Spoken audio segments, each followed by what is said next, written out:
Boys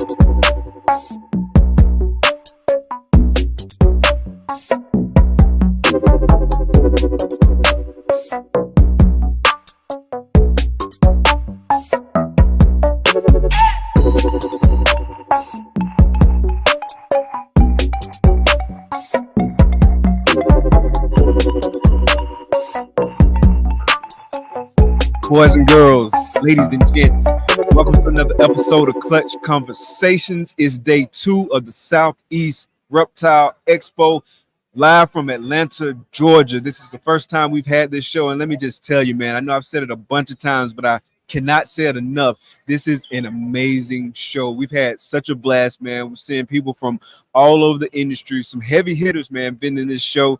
We've had good traffic here throughout the show. We're in a great prime location. It's been absolutely amazing. It's been a great event, man, and definitely appreciate y'all tapping in with us as we bring you like live coverage from the event. We got a packed schedule today. We got a lot of people stopping through. We got Bob coming later, of course. We got KINOVA coming through. We got Matt from KMB coming through like very soon, man. It's been an amazing time. Definitely let me know if the audio is better today. We did have a few audio hiccups yesterday, but I think we're doing a lot better today. So definitely tap in, let me know. Definitely appreciate y'all coming through. Today we're gonna actually kick the intro because we didn't kick the intro yesterday, but we will do it today. But before we do that, man, big shouts out to the sponsors of the live tour. Shedtesting.com. Make sure you use that promo code HC20. It gets you 20% off individual shed test orders. You can get it for just one order, but you can have multiple individual shed tests within that order. Definitely use that promo code. It's still good to 10 p.m. tonight, so definitely use that. And definitely a big shout out to Redline Shipping for also sponsoring the tour. Make sure you use promo code Robin60 to get 60% off your first 2 not shed tests. I'm sorry, I'm tripping. Off your first 2 shipments with Redline. Definitely appreciate the sponsors, man. Couldn't do it the way we're doing it without you guys, so definitely appreciate it. And we're gonna keep the intro, then we'll be right back. We're gonna hop into the show here in just a few minutes.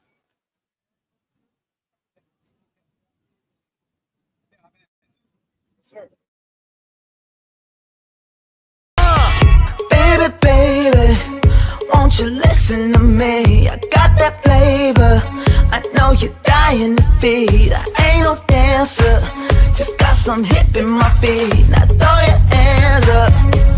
Ooh, you bring the lighter, I got the fuse. You make a fire, I'll add the fuel. Follow my lady, just watch your shoes. Gotta turn the heat up, spit this cool. Who you know who looking like this for real? Who you know who looking like this?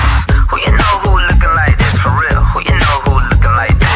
Who you know who looking like this for real? Who you know who looking like this? Who you know who looking like this for real? Who you know who looking like this?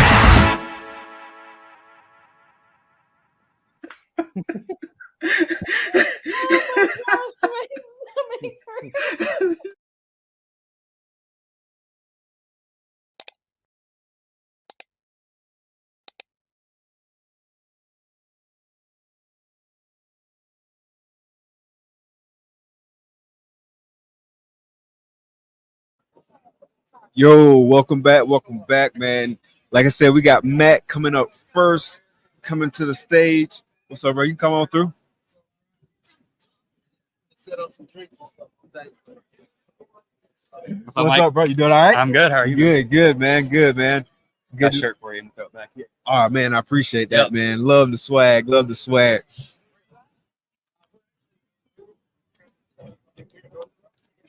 All right. Yeah, sound good, man. Sound good, man. So how's the show been going for you so far? Good. There's a lot of foot traffic, man. It is. And this is a really nice venue too. Yeah, there's a lot of space. I was curious how it was going to be with like aisle space, and there's plenty of room in here. It's great. And especially like he picked very quality vendors to come in here. Mm-hmm. And obviously you could very easily pack however many more tables in here and get a lot more vendors. But I think the decision to have a good amount of space for people to move around in here was great. That everybody seems like they've been able to get past every table without having to fight for shoulder room. Yeah. It is a challenge when you don't have like that space. Yeah. Just because it's hard to see stuff. Like you can miss stuff as you're walking through because maybe it's like a little bit too crowded right there. So you kind of like move along and then you realize like you missed a lot of stuff. So I like having the opportunity to stop by everyone's table, kind of check out what they got. And so I can kind of like do like a few laps around, right? Because I may be looking for some specific things, but it may be some things that work with the projects that I'm working that I can kind of see that, hey, this person has this. I really like how this looks in person because there's only so much you can see like online and in pictures and stuff like that. So it's good to be able to like visually see that and have the opportunity to actually stop by people's tables. Yeah. So in vending, so how was yesterday for you as far as like vending, and have you noticed like any trends and stuff like that with like what people are asking for and looking for and things of that nature? I had a couple people asking for sunsets, had people asking for ultramel. There's been quite a few people that have been interested in the puzzles, of course. A lot of what I've heard selling from at least a couple of the guys that are close by to us. I haven't been able to get away from the table as much as I would have liked to make a couple passes through. A lot of the $200 to $500 range is selling really well. Okay. With the amount of foot traffic that's in here, there's going to be a lot of pet buyers. So that seems like it's done really well. A couple of guys have done really well with like investment level purchases. There've been a couple $2,500, $4,000 purchases that I've seen going through here. So those are really good to see from the other guys. Yeah. We did one yesterday for like $550. We did one this morning for $500. We've got a couple guys coming back over towards the end of the day. There's a lot of other vendors going around to everybody's tables and saying like, whenever I sell a couple things, I'm going to come back and grab that. So if that's there someday, I'm coming back for it. There's a lot of that going on with a lot of vendors in here.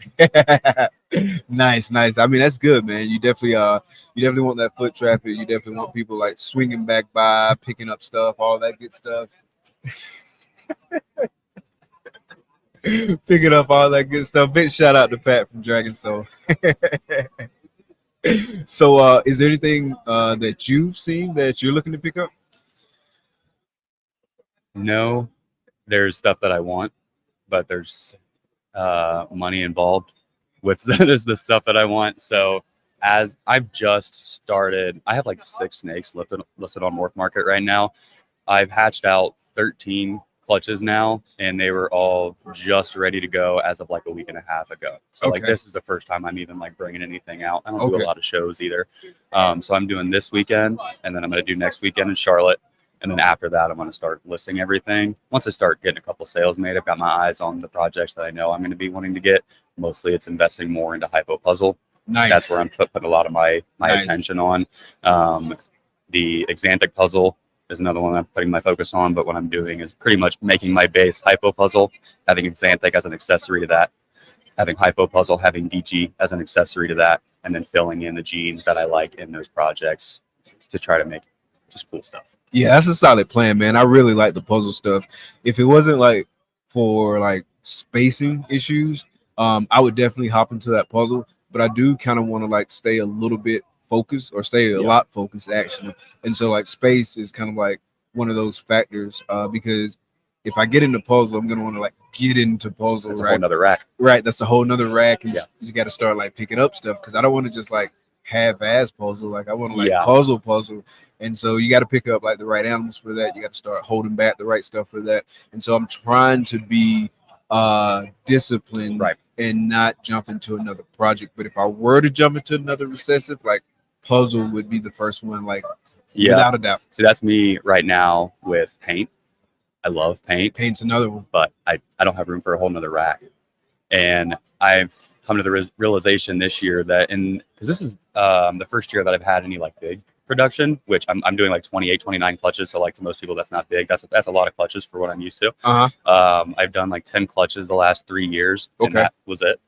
And I was buying the stuff that I really liked. And now that I'm actually having the clutches from those, and I'm looking around and seeing racks that are 3/4 the way full. And I'm like, I've got 10 different projects this year that I've got clutches from, and I want to hold stuff back from every single project. I don't have that much room. I'm working out of a small room. So I've kind of had to be a little bit more disciplined this year and really like write out exactly what I want to do, because I can't do even 5 or 10, 5 or 6 different projects really well. I could do them and I could advance the projects a little bit, but if I were to narrow it down, do 2 or 3 projects and just do them really well, use my rack space really wisely, I'll make a lot more ground in those projects. Because at the end of the day, you don't want to be a mile long, but just a foot deep. And so you want to like really like dig in on those projects that you're working. Like for me, and I admittedly, so I got 5 recessives and I'm doing a lot of crossover within those recessives, but admittedly, I'm probably stretched a little bit thin with those 5 that I got. And so, but DG, Clown, and Hypo, those are kind of like my big 3, so to speak. Ultramel in that, Pod in that, and I'm even limiting like which way or which directions I'm going with, like particularly Ultramel and Pod. Pod more so than Ultramel, but like I love all 5 of those projects. And to your point, like you've got to be disciplined with what you're holding back, and you kind of got to be realistic. I've got room to expand a little, but I want to definitely do it like more methodically versus just gangbusters, because I know I've been gangbusters before, and I know where I can go with that. So yeah, kudos to you for like having that discipline. It's hard, like thinking it. It's so hard. We're snake people, like at the core of it. So when we hatch out pretty stuff, like I want to keep it, but if it doesn't fit into a project, then I feel like I have to sell it. But it's so pretty, I want to keep it. It's definitely hard, but yeah, I definitely just got to keep telling myself like, you gotta be smart. You gotta be focused. Stay focused. You gotta be smart. You gotta be deliberate, all that good stuff. And it'll keep you going. So it's you, Brandon, and Corey that are like vending together, like on that end cap. So talk a little bit about that, like how you guys kind of came to that decision in terms of like vending together and all that good stuff. So I met them through, and obviously like we see each other on Instagram and all that before we met each other there.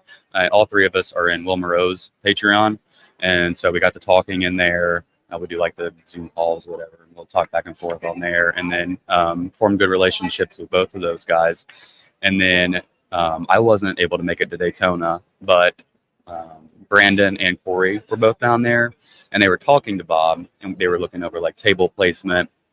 Bob asked if they were fine, us 3 being in an end cap together. Like, yeah, of course, we're friends. That's no problem at all. And then we're in our group chat being like, that's gonna be kind of tough getting all of our stuff in there, squeezed around. We've all got like full size banners, and we're all just gonna be separated anyway. And then Corey sent like a banner company or something. He's like, let's just do one big banner. And so and it wasn't that bad. It was a couple $100, and we'll use it again. We're gonna use it in Charlotte. We're gonna do an end cap in Charlotte next year. Granted, if Bob does this show next year, which I would assume he would, it's been a great show. It's been a great show. We'll use that again. We'll have the same end cap again, and it really helps the like teamwork aspect of it. Because my wife Kaylee, she's vending with me. But if there's something like it's like a super in-depth genetic question that somebody has, if I'm over here right now, Corey's over there, Brandon's over there, everybody can go around and help out. Absolutely. Corey can go to the restroom. I can go walk through on his stuff. Brandon can go check out some snakes on another table. We can help out over there.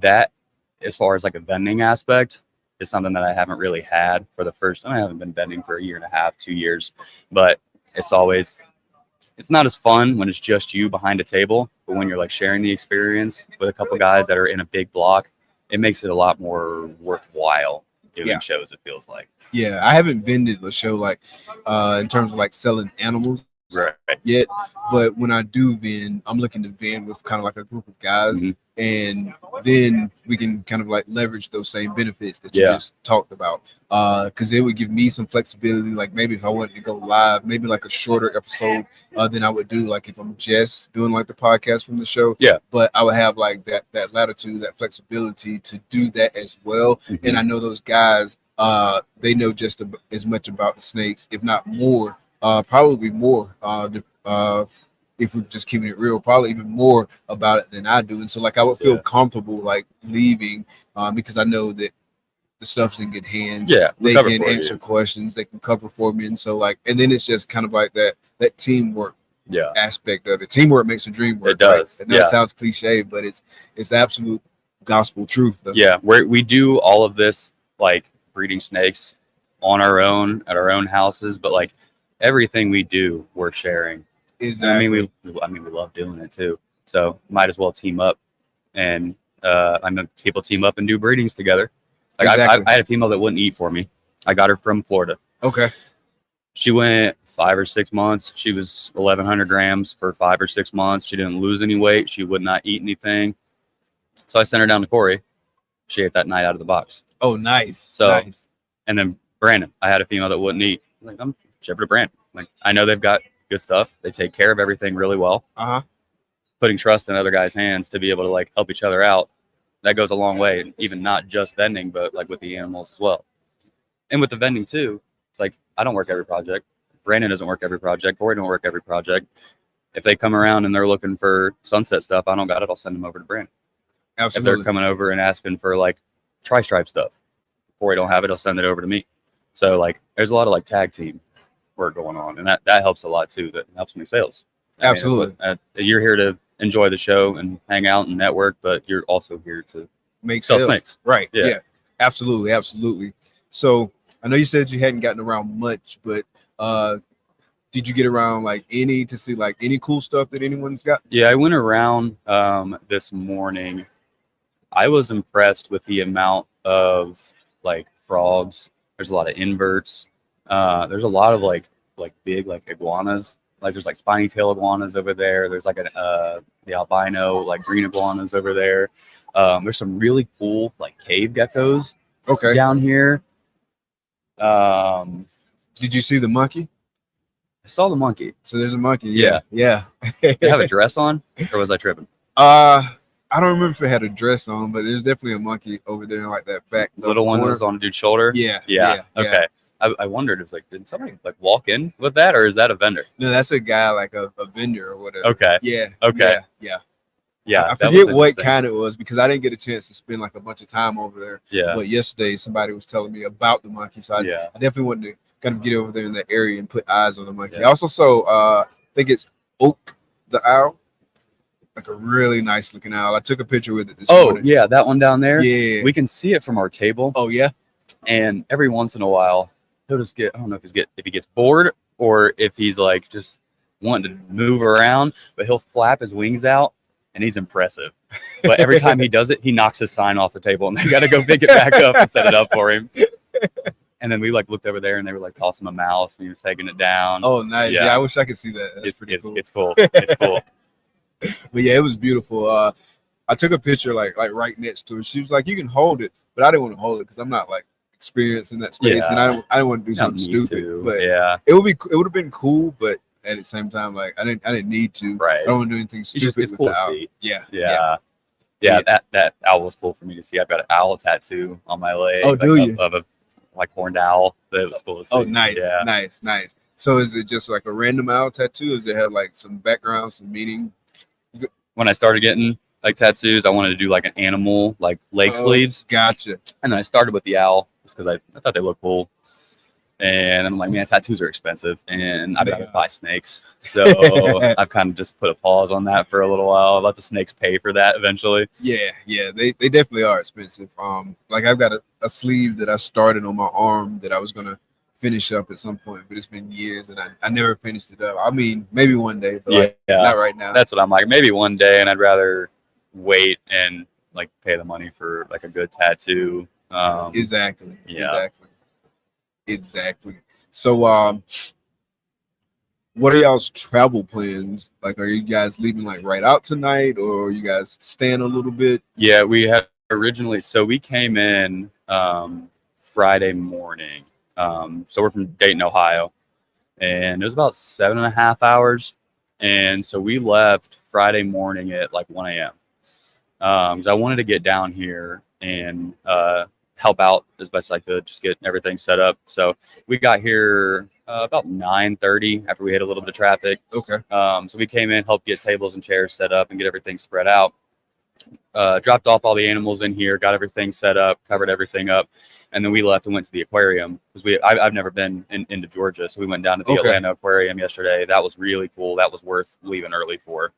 And then we had originally planned to stay tonight as well, and then just leave early in the morning Monday. But we just like canceled our last night. It was like a free cancellation. So we're like, we might as well just pack up and get home and then have the full day Monday, because we'll be getting home around like 1 a.m.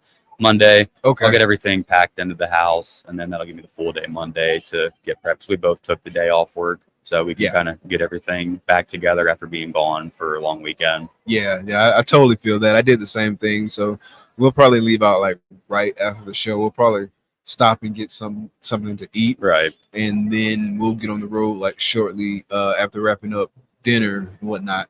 But took Monday off because I definitely want to catch up.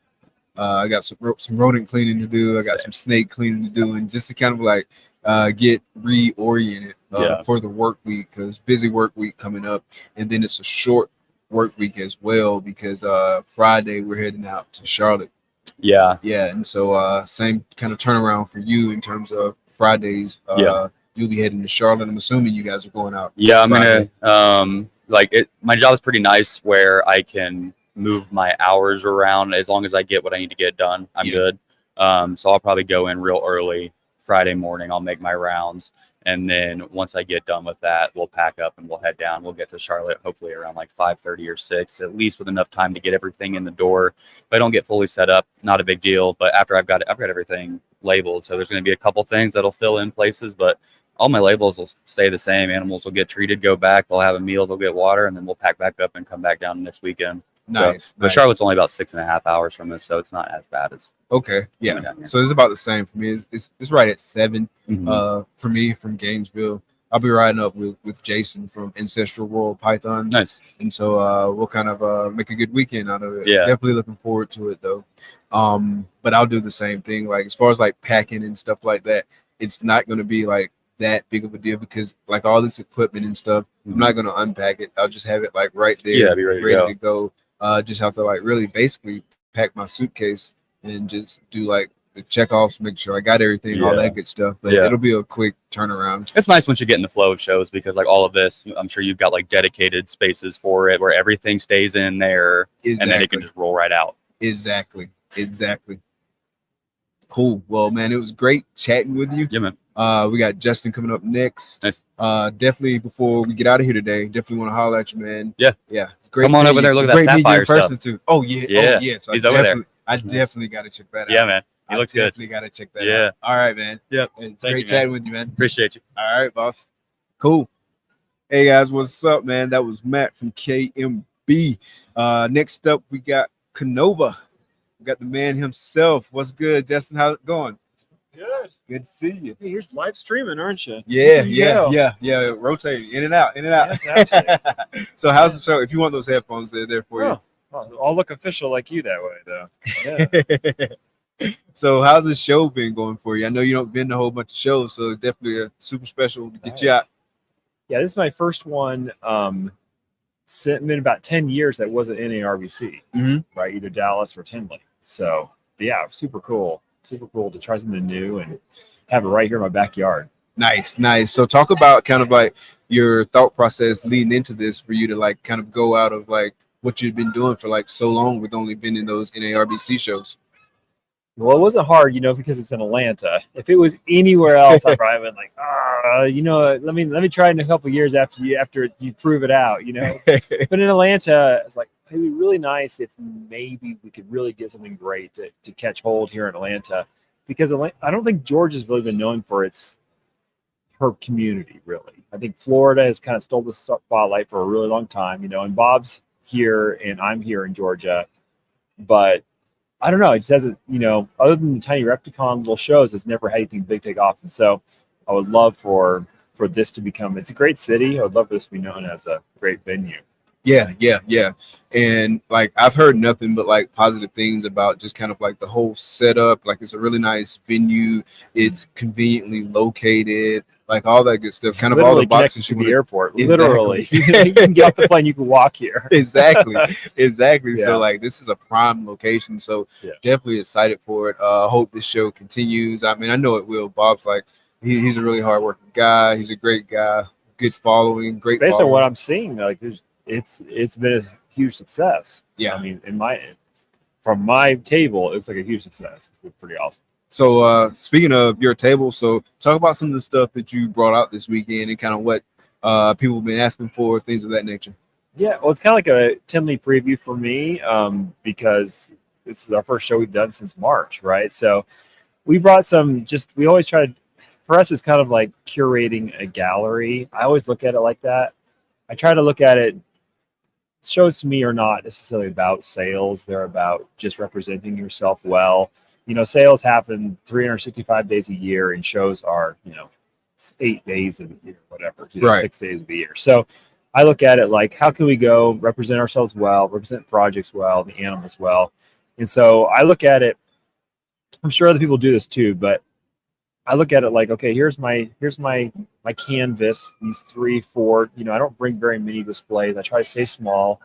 How can I just make it look as beautiful, as diverse as possible? I'm not thinking about what people want to buy necessarily, because I know that of the snakes I have available, the odds that I'm going to bring the right ones that somebody happens to want it's completely, there's no point in even thinking about that because it's just too random, right? You just never know.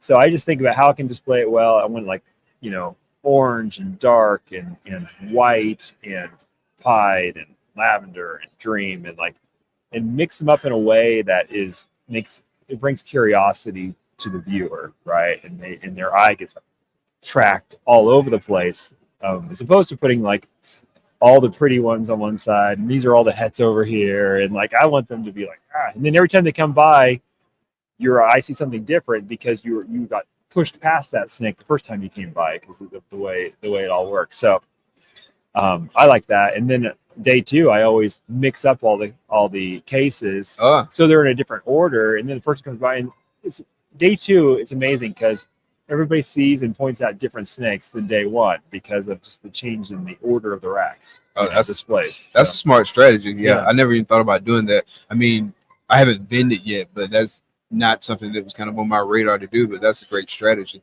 Yeah. So as far as like customer mix, like what have you noticed? Like, is it more breeder heavy? Is it more kind of like folks who are new to the hobby, or more so pet keepers? To What me, have it you been feels seeing? like the same mix that I would get at Tinley. Okay, nice. Honestly, I think Bob did a great job of bringing in through advertising and just buzz a lot of people.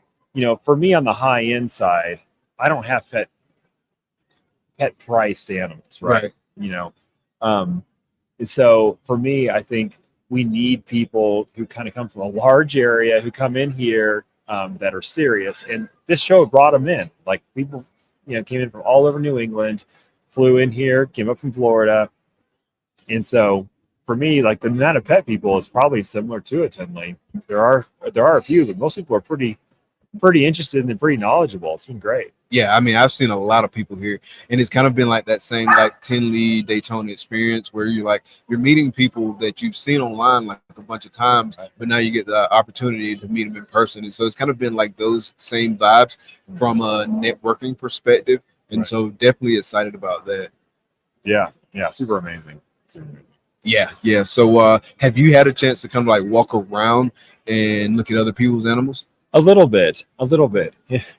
I'm a little bit of an introvert, and so it's hard for me to walk around because I just get grabbed by random people, and they're all perfectly nice. It's me. I feel safer behind my table. Like, okay, come, and then we'll talk about the snakes, but I can't really go anywhere and I can't get to wherever I'm going very fast. And so it ended up being gone an hour, and I never got to the table that I was going to.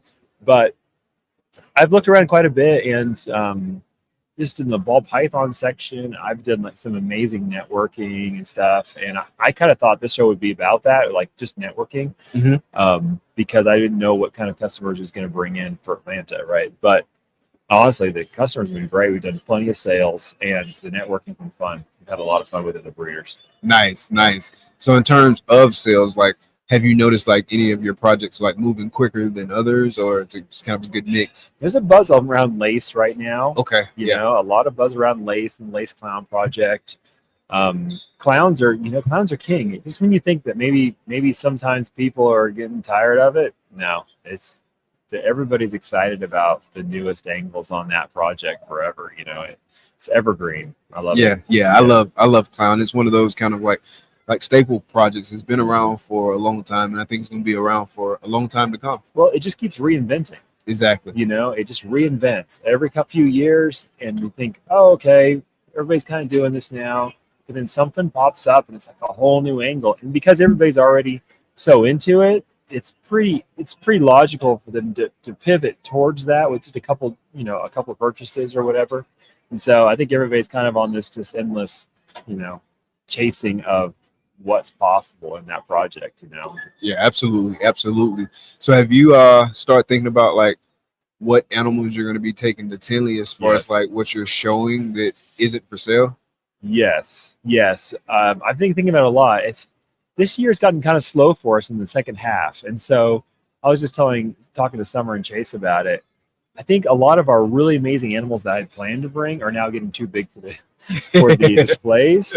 And then the stuff we've hatched more recently, I don't think we've made like really crazy visual stuff, but we do have a couple surprises. Okay. We're going to do a pre-Tinley reveal like we always do. You might see a zebra clown. Okay. Maybe okay. a little preview there. All right. And I'm excited about that. But I'm not a very good marketer if I'm making it sound like I'm not going to bring great stuff.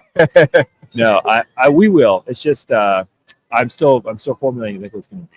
Gotcha. Yeah. So it sounds like your season was basically like, is it right on schedule for how it normally is? I know a lot of people I've talked to, it's been for us, super it late. was super early. Okay, yeah. So you're like the opposite of everybody else.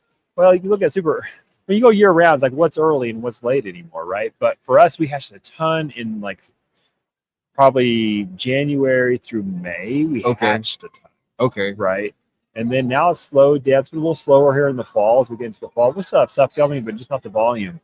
And when the cool things, you need lots of chances and tries. And things, absolutely. Right? But it's going to heat up again in January, from what I can tell. Okay. And then probably spring Tinley will be the most exciting of the Tinleys for a while, I think.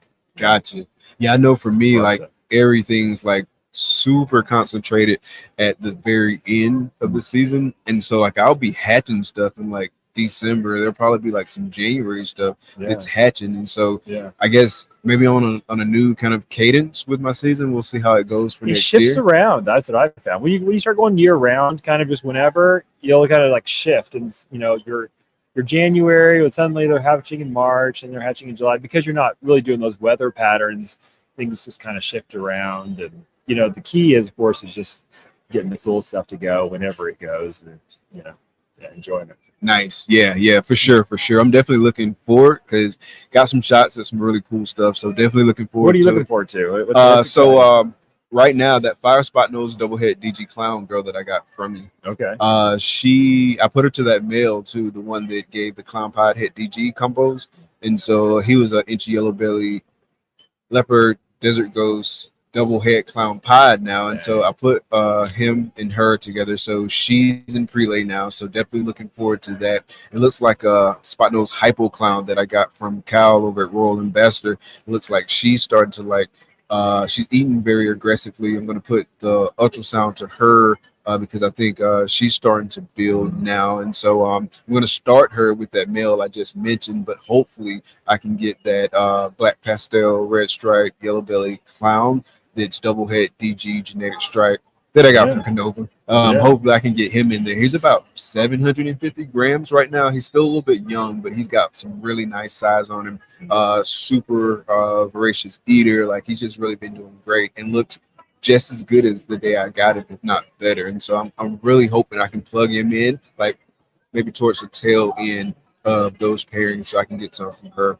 Got some other stuff like in Cypress project, Cypress Hypo Clown project that I'm really looking forward to. Lots of Hypo Clown stuff that I'm really looking forward to, because Hypo Clown's like one of my favorite projects. So definitely looking forward to like moving the needle a little bit in that space in terms of like how my collection is kind of like situated. So I'm super excited for that. And then obviously even more excited for the next breeding season. And that's how it always is. Like you're always like more excited for the next this hobby. Yeah, I love seeing like the passion in your eyes when you're talking about it, because as you're thinking like these individual animals and like the creativity of putting them together and all the time that went into this moment that's building into the chance to hopefully achieve your dream, right? And then that dream gets reset as soon as you achieve it. Gets reset because then your mind goes, oh, what if this, you know? And I love that. I love it. I'm 20 years down that journey now, and it has never gotten old.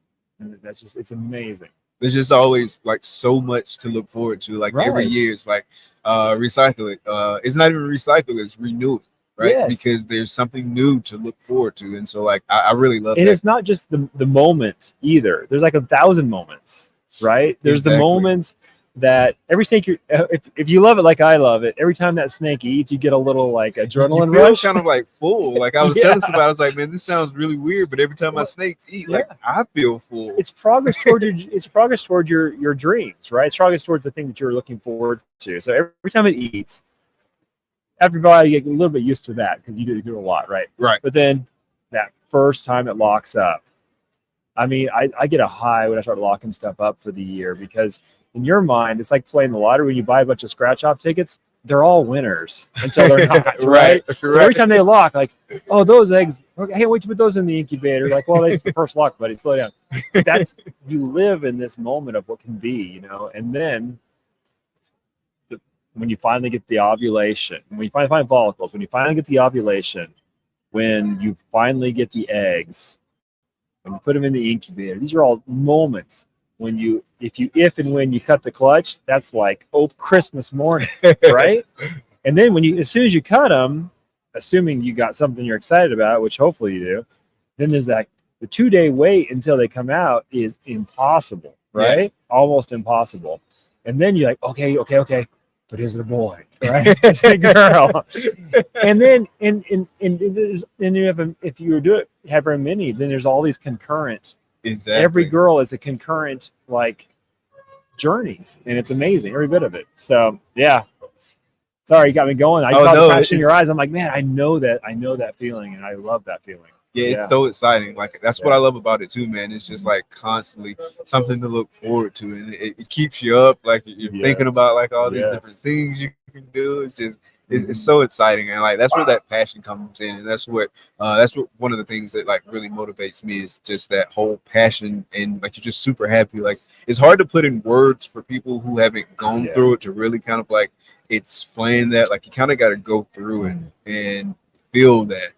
And so definitely, man, super excited for the things that are coming up. So while we got you here, man, let's plug the Patreon a little bit. So talk about the Patreon, talk about the things that are offered and all that good stuff. Yeah, I think we're over 700 people in our Patreon now. It's super, super deep. And I love it because I love the interaction I get. I love making the content. And it's just talking to people who come by, all the Patreon members, is like, I love just seeing them talk about how it's helped them and how much they appreciate it, you know, because sometimes you get, you know, in your own little world, you don't realize the impacts that you're able to have on other people. And for me, the Patreon has been a way to really share like the inside in and outs of the business, the things I've learned, and the stuff that maybe on YouTube, the audience really doesn't appreciate that. The YouTube audience wants to see pretty snakes. Yeah. You know, they snakes and sparklers kind of thing, you know, And when I would talk about the business, or like, hey, here's the financial side of this, or here's what project to get into,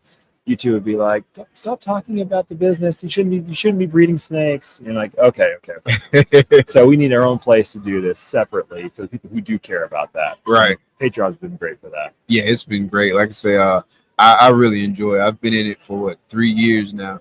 And like I say, like on a weekly basis, or at least every time I can on the ad, that I don't regret a single penny that I've spent. Like, it's been super beneficial for me. I enjoy the fact that you guys like brand the different segments too. Like, I get excited about branding and the fact that you like brand the segments and you like have a very like thought out specific kind of focus for your respective segments. Like, to me, like that's super important. It kind of helps like organize my thinking, stuff like that. Super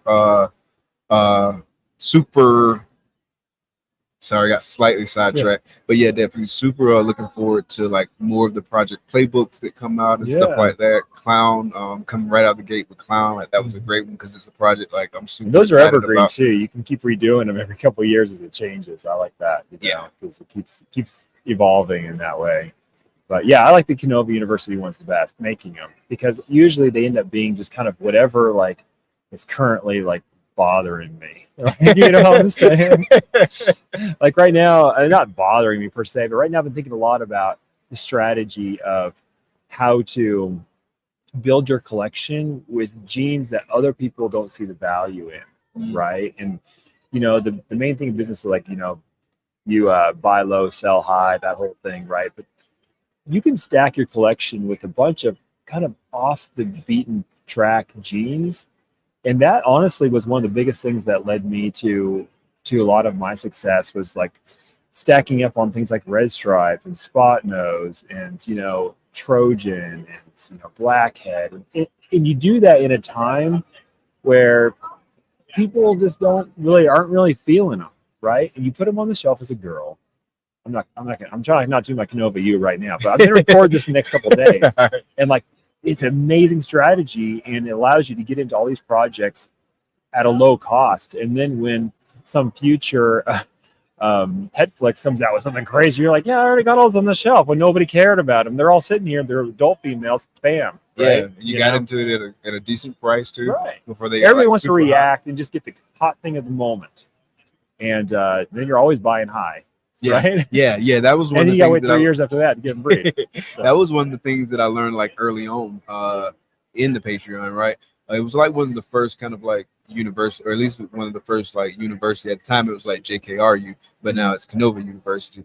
But it was talking about like not buying the flavor of the day. And so that was something that I learned early on. Yeah, absolutely. Man, thanks so much for taking this time with me. Thank you for sitting down with us, man. It's good seeing you. Had a great time. Yes, sir. Good luck and safe travels home. Hopefully we can chat real quick before we get out of here today. Sounds good. Yeah, I'll stop by the table. Thank you. All right, man. Thank you. What's up, everybody? So that was the Justin Kabilka from KINOVA. Big shout out to the sponsors. Up next, we got the homie Chris from Epic Styles. What's good, brother? Just a few minutes. Hey, we're gonna kick a real quick commercial break to give him time to wrap up his current conversation. Unlock a wealth of exclusive educational content by joining KINOVA's Patreon, giving you the tools and insights you need to elevate your ball python business to the next level. Leverage the opportunity to participate in monthly Q&A sessions and so much more, learning directly from the world's leading ball python designer. Memberships are currently available up to the student tier, a tier that includes a 10% discount on all animals. Hey, I've been in this Patreon for over 3 years and it's been worth every dime. Don't delay. Join the KINOVA Patreon today. Known for his innovative approach to genetic shed testing and top quality ball pythons, Grey Rider Reptiles also excels in exceptional customer service and responsiveness. With a quick turnaround time, Charlie ensures you get the service you want and need. Visit shedtesting.com to explore his offerings and experience the best in the business. Don't miss out. Head to shedtesting.com today and unlock the power of your breeding projects.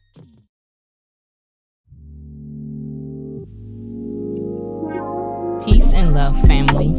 We invite you into the heart of our serenity, Ancestral Royal Pythons. At Ancestral Royal Pythons, we're not just breeders, we're nurturers of love and growth.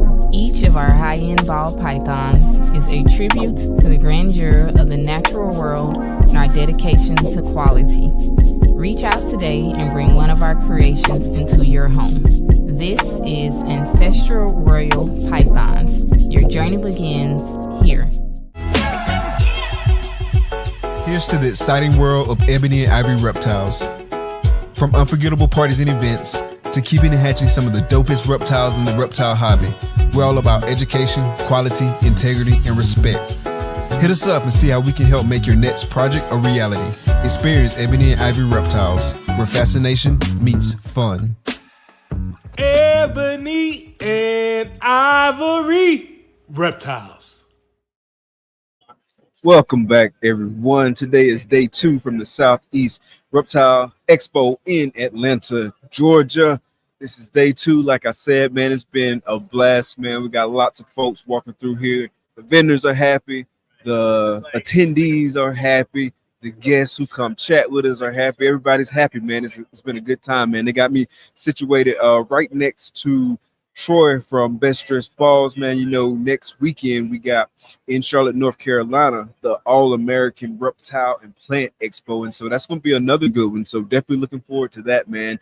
Big shout out to Troy, man. Like he came in with donuts yesterday, and I was strong, man, because I'm doing keto, man. I'm trying to be good, man, because I'm trying to lose a few pounds, you know what I'm saying? So we're doing keto. I was strong on day 1, but he came back in with the donuts on day 2, and, man, they was just smelling so good and all that good stuff, man. So I did cave in, and those donuts were amazing. So he has promised me that he is going to have those donuts this weekend at Charlotte, North Carolina, the All-American Reptile and Plant Expo. So he's going to be bringing the goodies there as well. So make sure you check that out, and make sure you check out the show next week. It's going to be another dope one. What's good, my man? How you doing? I'm doing well. How are you, Mike? Good. Thanks for having me on, by the way. Yes, sir, man. Good to have you on, man. Definitely. So how's it been going for you, bro? Dude, this show has been amazing. Like, yes. So I was here a year ago, same building, different name, different entity was putting on the show. Okay. And I regretted driving my 12 hours here. Oh. So I'm from Kansas City. Atlanta's a 12-hour drive for me. Literally yesterday, probably an hour into the show, we're good. Like, we're good. And so today has been just as good as yesterday. Nice. Customer interaction, people picking up things, people coming, stopping by, and knowing what we're working with. Our main focus is Leachianus geckos. Mm-hmm. I have a couple Chihuahuas, a couple Redfoots on the table, but I just really enjoy that Leachianus gecko to work with a lot. And this is probably the most I've ever brought to a show. We brought roughly I think close to like 57, 60 Leachianus with us. Oh, wow. Yeah. So definitely excited about where I've hit right now. Some pairs that are early on that when I first got into it are now to breeding size. And then this fall, I have a lot of pairs that I bought when I was first getting into it, things that I spent money on getting my collection going, that they're just now getting to fruition, that I can now pair them up this coming fall and hopefully have some cool projects working with going forward too. Nice. So talk a little bit about the breeding cycle of the Leachies. Like, is it like, because I always compare everything to ball python breeding and stuff like that, and so that's kind of my reference point, because that's what I've bred thus far. Right. But talk about kind of how the cycle of them works, like what you got to do to the animals, like all that good stuff. No, definitely. So I started with ball pythons when I got into the hobby, just buying really cool snakes and that part of it. And then stepping back and realizing and looking at it, I was like, man, what could I do differently? How could I? And that's when I found the Leachianus geckos. And that process, when I got my first, I bought a pair that wasn't bonded. It was a 2 Moro pair. Your Leachianus geckos, they bond. But they may bond for maybe a season. They may bond for 3, 4, 5 seasons, maybe a little bit longer, but they are, with their mating process, a little physical with each other. Okay. So you get like bite marks like around like their neck area up here, maybe across their head. So having a real gauge and keeping an eye on your animals and stuff like that, and where's that line? Is this too much? Is what's taking place that making sure your geckos are exhibiting proper behavior and not trying to harm one another and stuff? So gotcha. it can be a little tricky when pairing them up. I haven't came across too many headaches. I've heard some horror stories about geckos killing other geckos on that part and that taking place.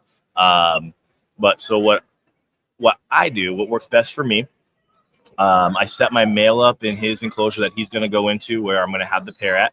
I have him in there for a couple weeks on his own. And this usually takes place right around that late September, early October section in the fall is when I start introducing new pairs to each other.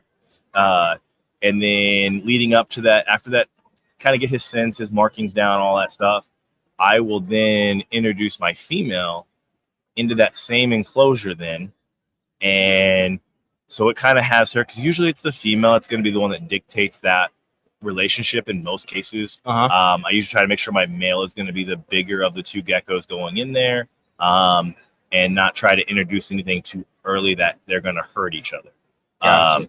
And so the next step then, I do this during the day. I'm able to do this because I work from home, so I'm able to be around them, be in touch with them.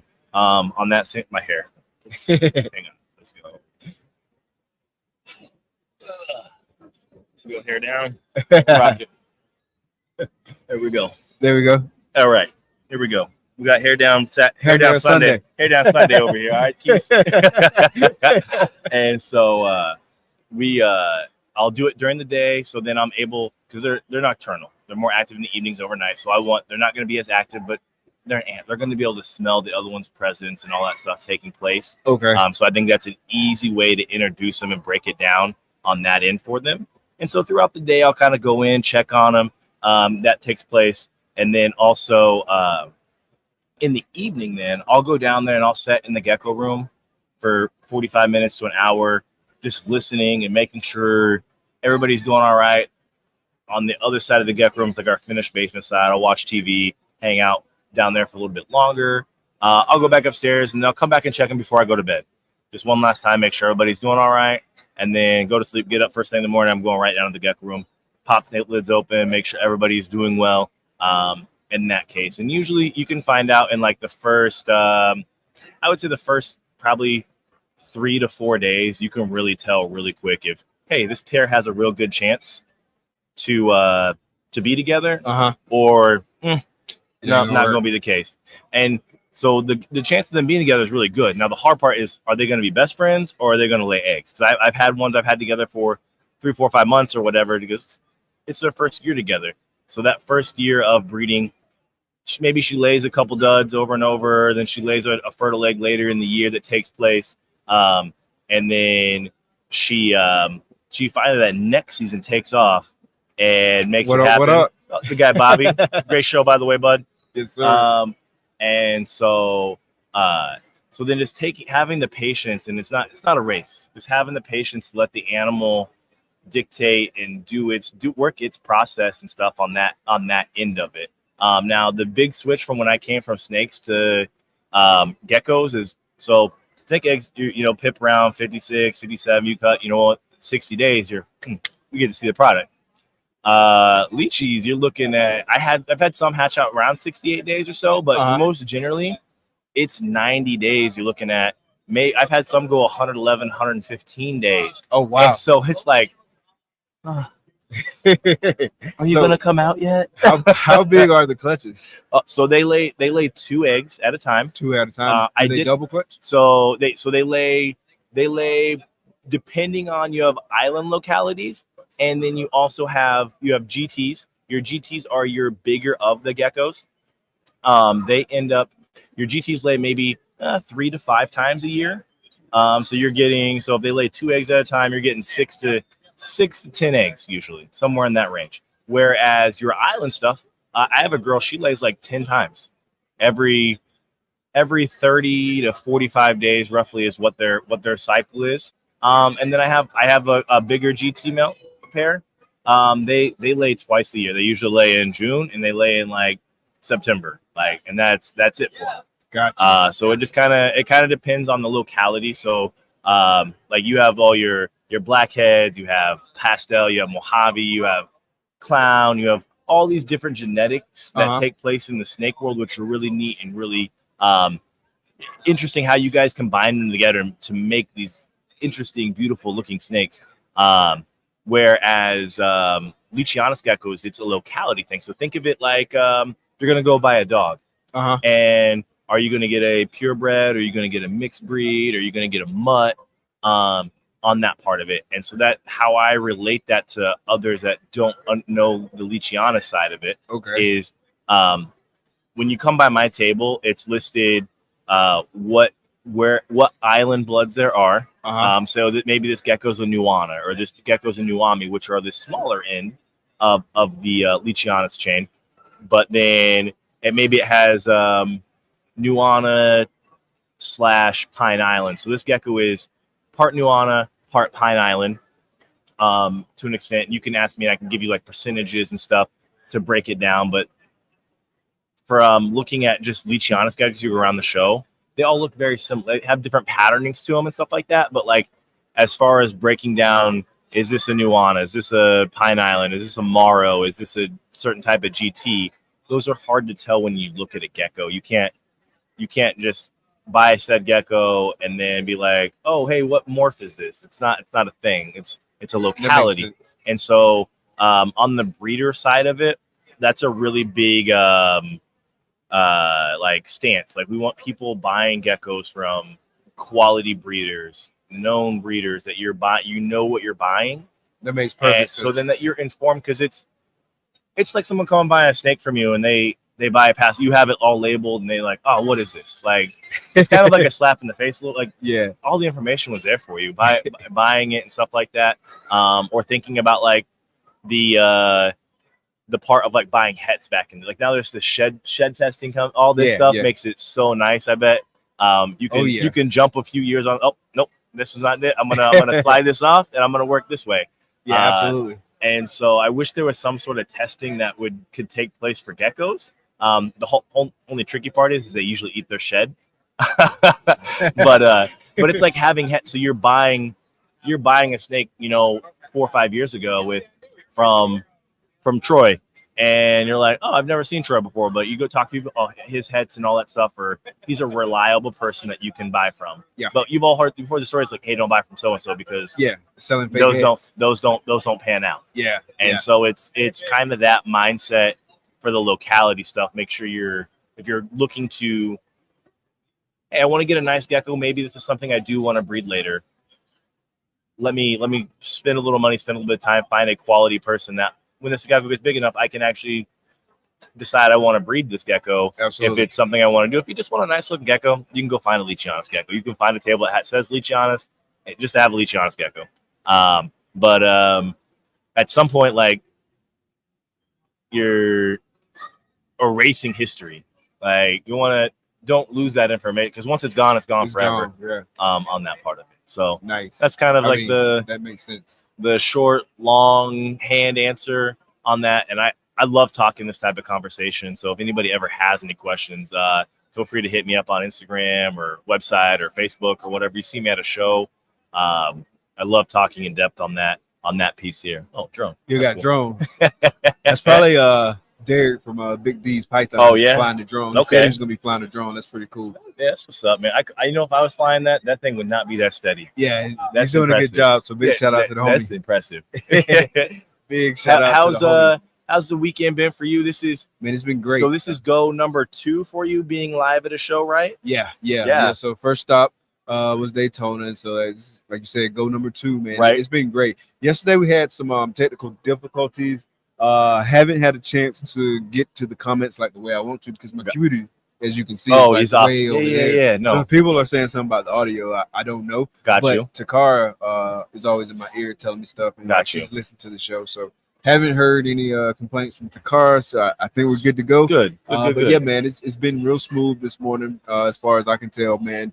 Great guests coming through like yourself. Everyone's giving like really positive feedback about the show. Like it's a recurring theme, and it's not like just the feedback is like all over the place. It's like you're hearing like a lot of the same, like very consistent feedback, some common elements in it, man. And so that just really speaks to the quality of the show. And no, definitely. Like like I was telling some people beforehand, I talked to Keys a little bit. Like we all have little groups that we're in on either Instagram or Facebook or text message groups that when we go out and do shows and we're there and we, you know, give feedback about, hey, how was the show? How'd this go? How'd this take place? Show moves or, you know, man, hey man, what could we do to make this show better? You know, like what could just that talk happens. It's just naturally, it's right. We're always trying to make something better. Like once you get stagnant, you get left behind. And 100%. So always trying to be on the forefront, always trying to grow our hobby, grow this community, and bringing new people. If we phase out, then this community dies with it. And so it's only natural. So like you have this show that has sprouted wings and is filling a need in this Atlanta area and bringing a quality show with quality vendors and animals and pulling in the public, I've talked to people that it was their first time at a show today, and I've talked to people that they've been to several other shows and stuff like that. So it's good to see that mix. Yesterday, today, you're seeing people carry stuff around. That's, as being behind the table, that's very encouraging. Yeah. That like, even as people are walking by right now, sorry to cut you off. No, you're good. But even as people are walking by right now, like so many people got bags, so many people got boxes. Yeah, no, this guy's carrying a big bag of aspen with him. So like it's just being behind the table. Maybe the sales aren't happening right there for you right now this second, or you know, sometimes I talked to somebody yesterday. I did really good in the morning. He did really good in the afternoon. Like it just depends on where you're at, how people make it. There's not a line that you follow. If people come in the door and they have their process when they come in. Absolutely. I know a lot of people get worked up about, oh, I'm here in the back. Oh, I'm literally the second table in from the show. So naturally, I think the number one response, well, I just got here. I'm gonna make a lap and I'll come back to you. Yeah. Sometimes those people come back. Sometimes they don't. You know what? I don't think I heard that once this weekend. Now that I'm thinking about it, I don't think anybody has told me, hey, I'm gonna be back. Yada yada yada. You know, I've had people walk up. I'm thinking, come back. You know, stuff like that. But I haven't heard this. I just got here. Let me go walk around. On that part of it, or you know, you're in the back and sometimes you think, well, you know, they're not gonna make it all the way back here beforehand. But and that goes to you just advertising where you're at, posting on your social media. Yeah, this show, whatever show you're vending, they put that information out there, but it's still your job for people to find you. Yeah. On that end of it. Big facts. And so Bob, and having that vendor perspective, putting this together, I think, you know, making sure us as vendors are happy and taking our piece of thought and his little piece of thought he has with it and putting together, and then also making it inclusive for the attendees that are coming in is great. Just like the All-American show will be at next weekend. That's by Troy and Nick Sloan. That's the same type of thing, just people and groups. How can we make this better? How can we take this next step in the progress of the reptile community to push it along and keep this innovative, fresh, new, and not stale? Absolutely. Like I love how vendor friendly this show has been too. So that was another like pro for me. So we talked about this a little bit. I think it was Friday when we chat about it. But so talk about kind of like Robin and how you got involved with Redline Shipping and how that relationship has grown and stuff like that. I love me some Redline here. Got Shout it. out to What's up? Yeah. What's up? Say hello to everybody. Yes. Yeah. This is my daughter Zariah. Oh, nice. So. Nice to meet you. So my daughter's name is Zari. Oh, really? Yeah. Oh, I did not know that. Cool. That's cool. That's super crazy. Yeah. No, just so I guess quick blurb or whatever. Like when she was born, we had a name picked out previously. If it was a boy, we had no clue what we were naming it because we didn't discuss to find out if we're having a boy or a girl. So I was like, let's not find out. And so we had a girl name figured out. And then I told my wife before we went to the hospital when we went in, I was like, hey, let's make sure she looks like this before we actually call her that. You know, like, and so she came out and we're like, you know what? I don't think that name fits her. And so for like the first like 28 hours or whatever, she was, you know, baby girl Ballinger. And then we came, and I was like, hey, what about Zarias? About like, you know, this, and it's like, that's beautiful. And so then it's kind of neat because both of our kids, my son's name is Desmond. He has a Z in his name. Her name starts with a Z. Nice. And so it's very unique and very nice on that part of it. Nice. But you having a fun weekend, sis? Mm-hmm. Yeah. All right. You want to say hello to everybody? You want to say hi? No. Okay. Thought about it for a second. She's like, nah. And so so Robin. So I met Robin. Let's see. This is 24, so 23, 22. So it would have been at Tinley in 2022 was the first I had saw at Arlington, which takes place in early September in the fall. I saw the little Redline things and little things on little pamphlets on different people's tables and stuff like that. I'm like, oh, who's this? You know, I was pretty fresh into the reptile section of like shipping. I'd shipped one thing. I'd shipped with Debbie, and then after that, I'm working on building my brand and getting my stuff out there. And so I took a couple of those little Redline things because I was going to Tinley in a couple of weeks. I wanted to put up. I'd heard a story about how his back working at Pro Exotics and shipping and all this stuff. And she's so silly. And how he you know, just character person and stuff like that. I'm like, that's really cool. That's really neat. So I want to support someone like that. So I put him on a table at Tinley. He came walking around and noticed those there and introduced himself to us. And so he's like, hey, are you guys going to go to the St. Louis NERBC show? I'm like, yeah, we'll be there. He's like, I would love to go out to dinner.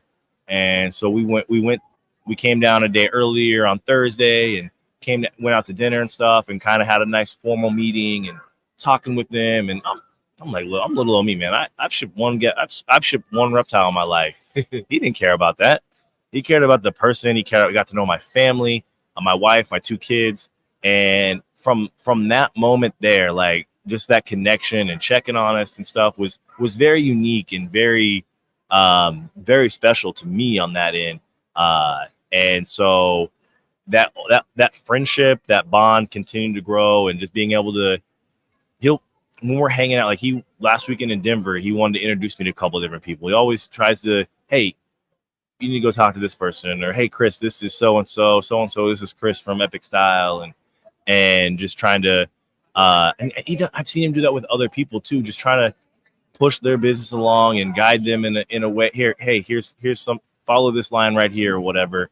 On that end, we went mountain bike riding last weekend in Denver. Like that was super fun, super cool.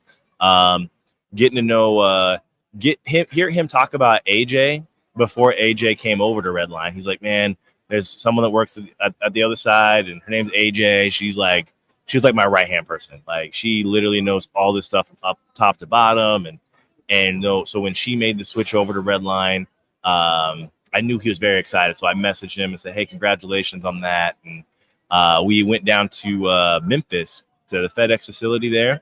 We went on a tour of that. Unfortunately, it was storming that night, so we didn't get the full grand, like go up to the tower or be able to get on a plane or anything like that.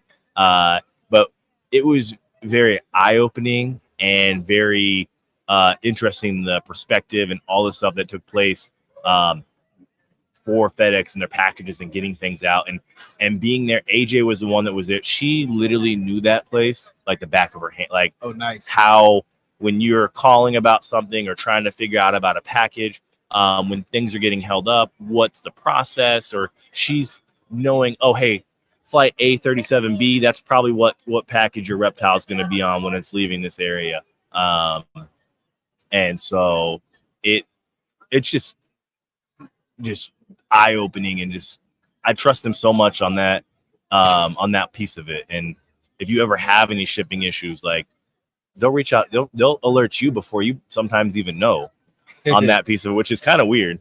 But then if you're trying to reach out to them, like, hey, I'm going to look this up, I'll get right back to you, and they're going to call you right back. I had a package that got delayed. It missed the plane. So I called, talked to him, and then somebody else I got off the phone with Redline, somebody else literally called me and said, "Hey, I just want to call and let you know that your package missed the plane, but we're gonna make sure it's in a room temp controlled room. We're make sure it's it's gonna make it out on the next one and stuff like that." So and we already talked to the customer, so they're good. They already know everything's going on, and so that service and that camaraderie and what they provide is I'm thankful and I'm speechless for it on that part of it, because I know it's not something that he didn't build it overnight. Right. That's been years in the making, and being true to himself and people respecting him on that part and wanting to do business with that guy on a bigger level. And I love the little promotional stuff he does. Yeah, it's pretty cool. Like people might, I don't know what other people think, but I've heard like people might say it's silly or it's different, or like, I love the swag bags. I love the backpack. I love the little merch pieces. Like, absolutely. Like it just gets your brand. It gets people out there with it. So then it's seen. It's just advertised. It's just walking around advertisement on that part of it, and it's fun. It's involved. Like the little patches. We did one of those. I need to design a new one or make some more of the ones that I am getting low on that end. But it's fun. It's new. It builds. You see other people that have Redline, so you want to go, hey, what's going on? Are you ship, or you just got a shirt, and it's fun seeing when the boot's right next to it. So it's fun. Yeah. So when they pass out all the shirts, you see like the sea of red walking around, absolutely, kind of taking place. It's like, yeah, that's us, like it's fun. Like I was in Daytona when I was rocking the backpack and the sling bag, and it was kind of fun walking past SYR's table every time with that stuff on plastered all over me. So do you have the white one or the black one?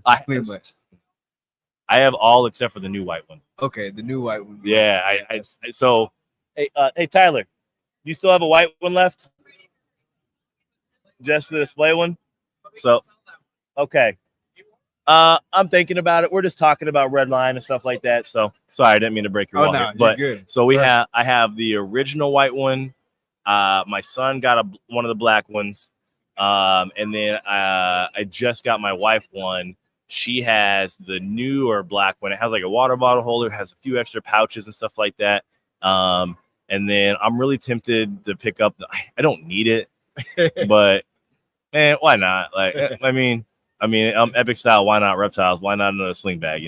Yeah. And then so in April, my daughter, we were at Robin's place hanging out and stuff like that, and he had just like some what's like examples or some like just ones he was trying to figure out if is this the bag I want to go with. So she has a one of one bag. Like it wasn't one he ended up prototype. It's not one he ended up going with. She saw it and she asked like, "Hey, what's that?" And he's like, "Oh, you can have it." So she has a red one that she has a big Buddha patch on and some other stickers and stuff like that. So yeah, we all slinged out, and I have the cool little big backpack. Shout out, thank you, AJ. I really appreciate it. It's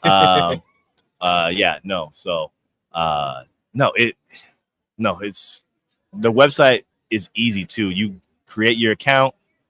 You can, when you put in the address and all that, you can click hub. What's the hub temperature here for Europe, where it's going? Memphis, Indianapolis, location of where it's being picked up at. I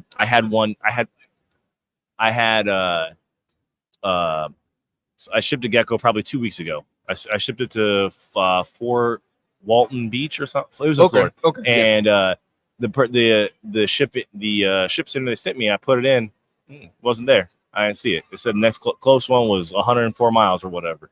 So I Googled and stuff before I reached out. I'm gonna check. Oh, it's closed. They closed this ship center. So I messaged back to customer like, hey, this one's closed and stuff. And so like it was never an issue at all. Like it populates zip code, the closest one on there. Yeah. And they stay on top of those close. Like I think I saw one time on the banner that they were in like the South Carolina area. There was a couple that were closing or merging or something like that. And so I'm sure that's hectic. Yeah. There's been a lot of that going on too. To get all that figured out, to get that integrated into the website, so you get that out, so you're not shipping something somewhere that ends up, lost or missing or whatever, on that end of it. So Rob, great people. Yeah, Rob is a good dude, man. I'm just like getting to know Robin on a personal level. Yeah. I'd always heard like great things about him, but we actually like started talking on the regular like about a month or so ago, Yeah. like right after the Daytona show. And Okay. we started talking and interacting, and like everything I heard was like true, and I was seeing it for myself, and like some of those same things that you're saying as far as just been overall good dude, man. Yeah. So like I've really enjoyed it. He's funny. Like we've had a chance to talk on the phone, like Zoom meetings. Yeah, and no, text, that's stuff awesome. like that. And so That's yeah, and like he's super very supportive. genuine, Exactly. and like he wants to know you, like not like, oh, you got this platform that you can use to boost my thing, or like he wants to. How you been? How's the family? How's this going? You know, what's next for you? What do you got going on? How do you feel about this? Getting feedback about things, and it's cool, man. Like I don't know. It's like I would bend over backwards if he needed me to do something. I would try to figure out how to make it happen, and just because he's been that awesome to me, in such a short time and stuff, and it doesn't matter if you're a big breeder, you're a small breeder, you're a recreational breeder. He's going to treat you the same all across the board. Absolutely. Because he cares about each and every one of us as part of that team. So Yeah, I would agree 100%, man. yeah. So man, it was good having you on, man. Yeah, no, I Appreciate you stopping by. No, Looking forward to definitely. seeing you next weekend. Yeah, too, no. man. How far is that drive for you? It's like 7 hours. Okay. Yeah, that's so not it's too not bad. too bad. No, Not too bad. We're gonna no. try to get there a little bit earlier than like what I got here Yeah. for Atlanta. Okay. So a little bit earlier on the Friday. So hopefully we have time to like kind of get at least kind of like the basic setup kind of ready to go. Yeah, So yeah. it's not as much to focus Right. on. I'm like, sure all on these Saturday cords and all this stuff, that trying to figure out how light. Exactly. I can't imagine. Like, I stress about sometimes making sure the table is the right height to put cases on and put things out, and what end's gonna have this and what end's gonna have that. It's just figuring out how. This is really cool, by the way. Like, I'm big. I don't know if you're big into sports or not or whatever. But like Super Bowl has like a radio row and stuff. Like, so you two being right here, it's like, man, what is going on at this show? Like, there's people going live, there's shows going on, there's excitement where people that can't be here are kind of sharing that stuff. This is a really unique experience. So when I saw you doing it in Daytona, that was really neat, really cool on that end of it stuff. So I appreciate you having me on. Yes, sir. I appreciate definitely. you, brother. Yeah. So We'll see you soon. yeah, no, right on, man. Shout out to my friend Mike over at 5280. Awesome guy. So yeah, and if you're in the Charlotte area, come check us out next week. Yes, sir. You're gonna get donuts. Oh, you're bringing donuts? Hey, toss me one. Here we go. I'm gonna try to catch a donut hole. Oh, that's my nose. All right. Thanks again, Mike. Yes, sir. I appreciate it. All Thank right, you man. so much. All right. Hey guys, we're gonna take a real quick sponsor break. After these messages, we'll be right back. There it is.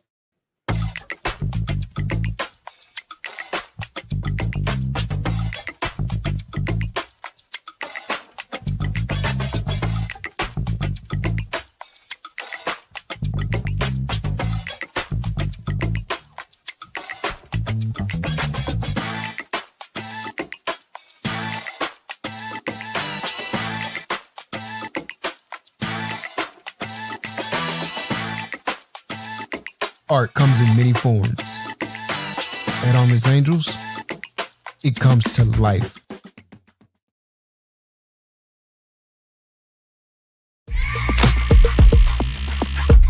In life, success doesn't come to you. You go to it. In this game, forward thinking is the key to innovation and staying relevant. Plan your work and work your plan. Lose yourself in the art. Lose yourself with wetter morphs.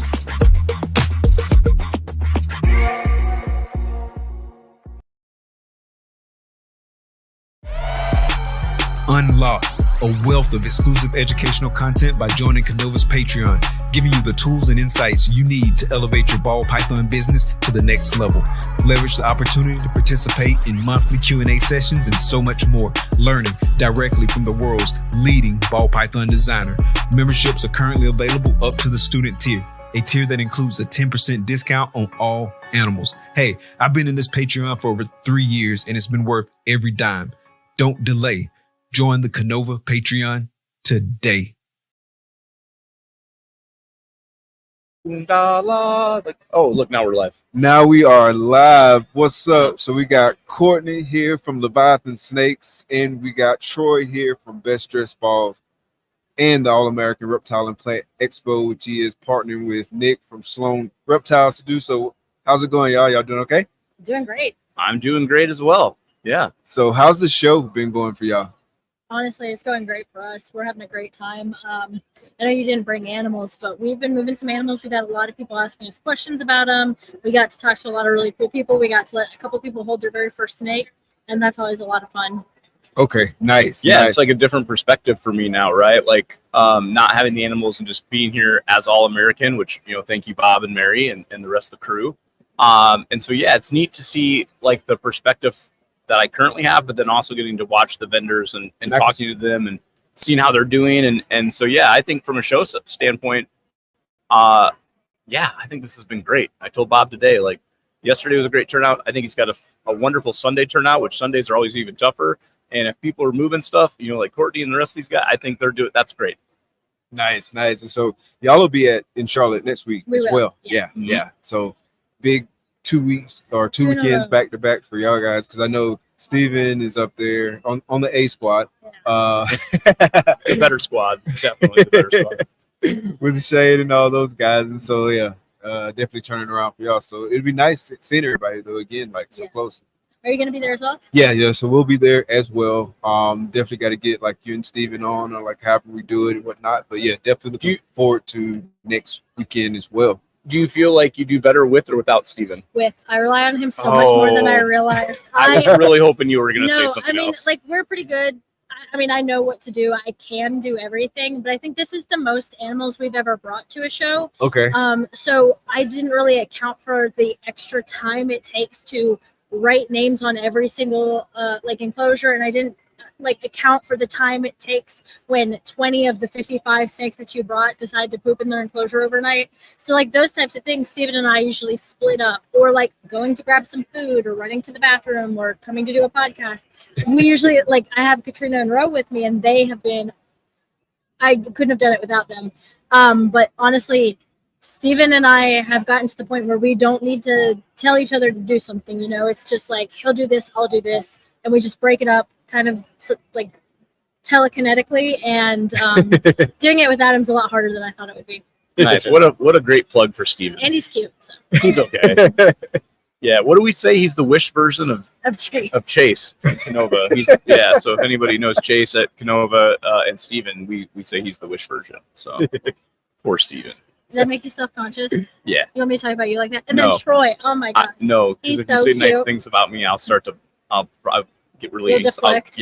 I'm like, I gotta go. I'm like that too. I already told everybody about the donuts. I'm like, oh man, the donuts are guaranteed next week. Yeah, I love donuts. I'm like a donut connoisseur or something. Is that a word? I don't know if I have a GED. Yeah, you could be a donut connoisseur. Okay. And so I've already researched Charlotte donuts, and so they've got good donuts. I'm on the we're gonna have good donuts at the show. Nice. Yeah. I had a donut hole this morning. It was actually, I almost came back for another one. You should have one of those. Are they still over there? There's about 8 left, and if you eat those, I don't have to. Yeah.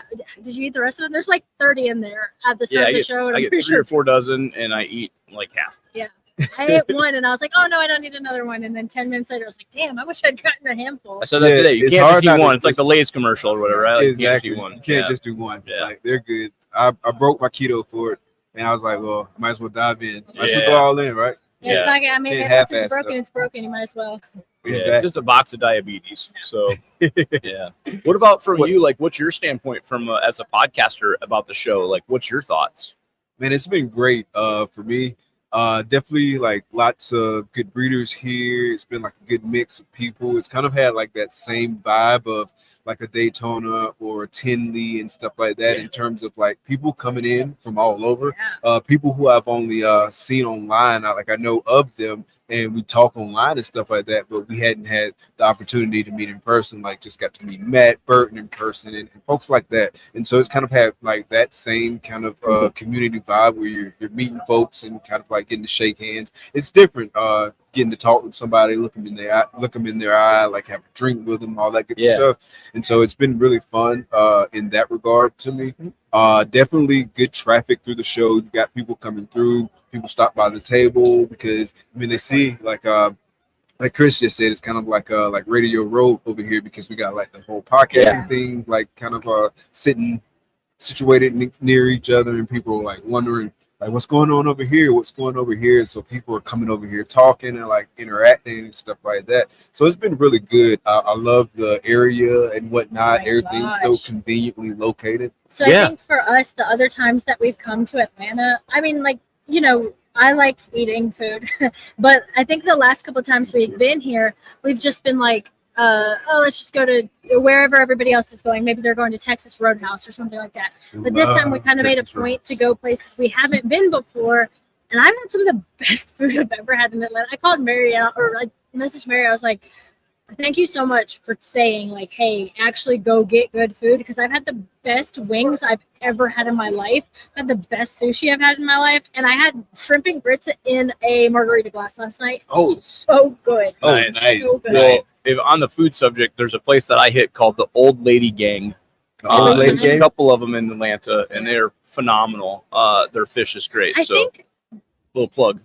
There's some good food in Atlanta. I think they had a thing on social media with, I don't know if you guys, Keith Lee went there. There's some really good food in Atlanta. Like there's this place called Tin Lizzie's. It's like a Mexican restaurant. It is really good. All right. And there's also like I think it's called Mary Mac's. So I hope I didn't get that name wrong. Southern food. Right? Real Southern food. And like the other thing too, like I went there one time. It was my first time going there, so I didn't really know what to expect. And so like I ordered like something off the menu. Can't even remember what it was, but it was really good. Like some Southern food. And so it reminded me of like, because I'm from Valdosta, Georgia, so I'm used to like eating that kind of stuff growing up. Yeah. What I wasn't used to is like kind of like midway through my meal, like I feel somebody like rubbing my back. I would leave. Oh my god! Did they like a server came up and started? Like the lady, I don't know if she still does it, but at the time, and this was a while ago. This was like 2012, 2013, something like that. Like I was like getting a massage, and like, was big. What's I would going eat on? there every day. One time I ordered guacamole at like at just a Mexican restaurant, and I was like, "Oh, can I get the table guac?" And they're like, "You want the table guacamole?" And I was like, "Yeah, I guess the table guacamole." I didn't realize that meant they came and made it at the table. So they came and they brought this, and they start doing like cutting the avocado. I'm like, "Oh my god, please! This is so embarrassing. Please leave." Just want the regular guacamole. Get it out of the fridge. Oh my god, this is so embarrassing. So if somebody came up and started rubbing my shoulders, I don't know what I would do. For what it was worth, it was a really good massage. Oh well, I mean, it was. Yeah, I felt good after leaving. Definitely felt welcome. Nice. Yeah. I would do that. Food and a massage would be great. Yeah. For a stranger. It was pretty cool. And like the people who I was with, like they'd been there before. They knew to expect it. They didn't give me a heads up. Yeah. Oh my God. That's great. I love that we've turned your channel into a travel channel. No, I think it's a good point though, because Charlotte has good food too. You know who doesn't? Daytona. I love Daytona. Kind of mid food though. You know what you need to do? You need to go to you gotta go to Mama Merkel's in Daytona. I got you. I haven't been there. You know, listen, this is the deal. If you're at a snake show and you need to find good food, you find a fat guy, which is me. And I will tell you all of the great stuff. I only clock played you. You can't clock play me. You gotta come up with something new. Chris is trying to clock play me right now. Oh, we do. That's right. We have to go over there. Okay, yeah. Okay. Swap it out. I'm being podcast pimped today or something. Podcast pimping. Yeah, I'm coming. Yeah. Well, listen. I'll let you finish up with Courtney, who's the better looking one of us two. But when it comes to her and I together, it's better than her and Steven. So, yeah, we would have a beautiful brown-eyed child. I do have a beautiful brown-eyed child. Oh, she does? Yeah. She's blonde, but she's got brown eyes. All right, that's fair, I guess. So, I appreciate you guys doing this, man. Yes, I said sir, this, yes, you know that I'm looking forward to you being at Charlotte and doing this as well. I think it's a lot of fun. I hope people, back home are enjoying it. I think it's really neat, right? I always have FOMO when I miss a show, and so this is great to pop on and have some community in the chat and get to see some stuff and people and whatnot. So this is great. Yes, sir. Yeah, Yes, sir. yeah. Enjoy you coming on. Definitely looking forward to next weekend. Thank you. Would you All right. like these lovely Yeah, headphones? you got any hand sanitizer spray? Oh, it's just lice. So don't You worry know, about like- that. Just in the skin? Just in the skin lice. All right, I feel like I was missing out without the headphones. Well, you gotta get the full experience with the headphones. Let's see if we can get ourselves situated in the shot. Yeah, I think we're good. That guy's gone. We got it gone. So in terms of like a customer mix, like what have you noticed coming around to the table? So we really only brought pet level stuff. We did not have everything that we had that I feel like a lot of breeders would want. We either sold really fast or they're hatching right now. So we brought a lot of like $100 to $500 range, and maybe that's why, but we've mostly had pet owners at the table or like people just getting started breeding that want to make things like bells. So we've sold I think we've sold 5 bells and mystic potions. Oh, really? Yeah, Really? so that's been a big, that's been a big one. I think that everything that we've sold has been either to a pet owner or to like a new breed. Okay, nice. Yeah. Nice. Yeah, I heard kind of someone said earlier like snakes in that range have been moving like really, really well at the show. I think with big names like Bob and Justin and Jersey Guys, and there's just so many like big names here with really cool stuff that I feel like it would be really hard to compete with them on that level of animal. But like when there's not as many people like selling pets, it's a little easier. I was talking to Troy from Balls and Strikes earlier, and he said that people will like look at Justin's table and then get over to his table and be like, hey, those are the ingredients to make that. And so he's having a good time being beside Justin because he's got similar genes as Justin has. So I feel like there's a really good community like from like vendor to vendor here.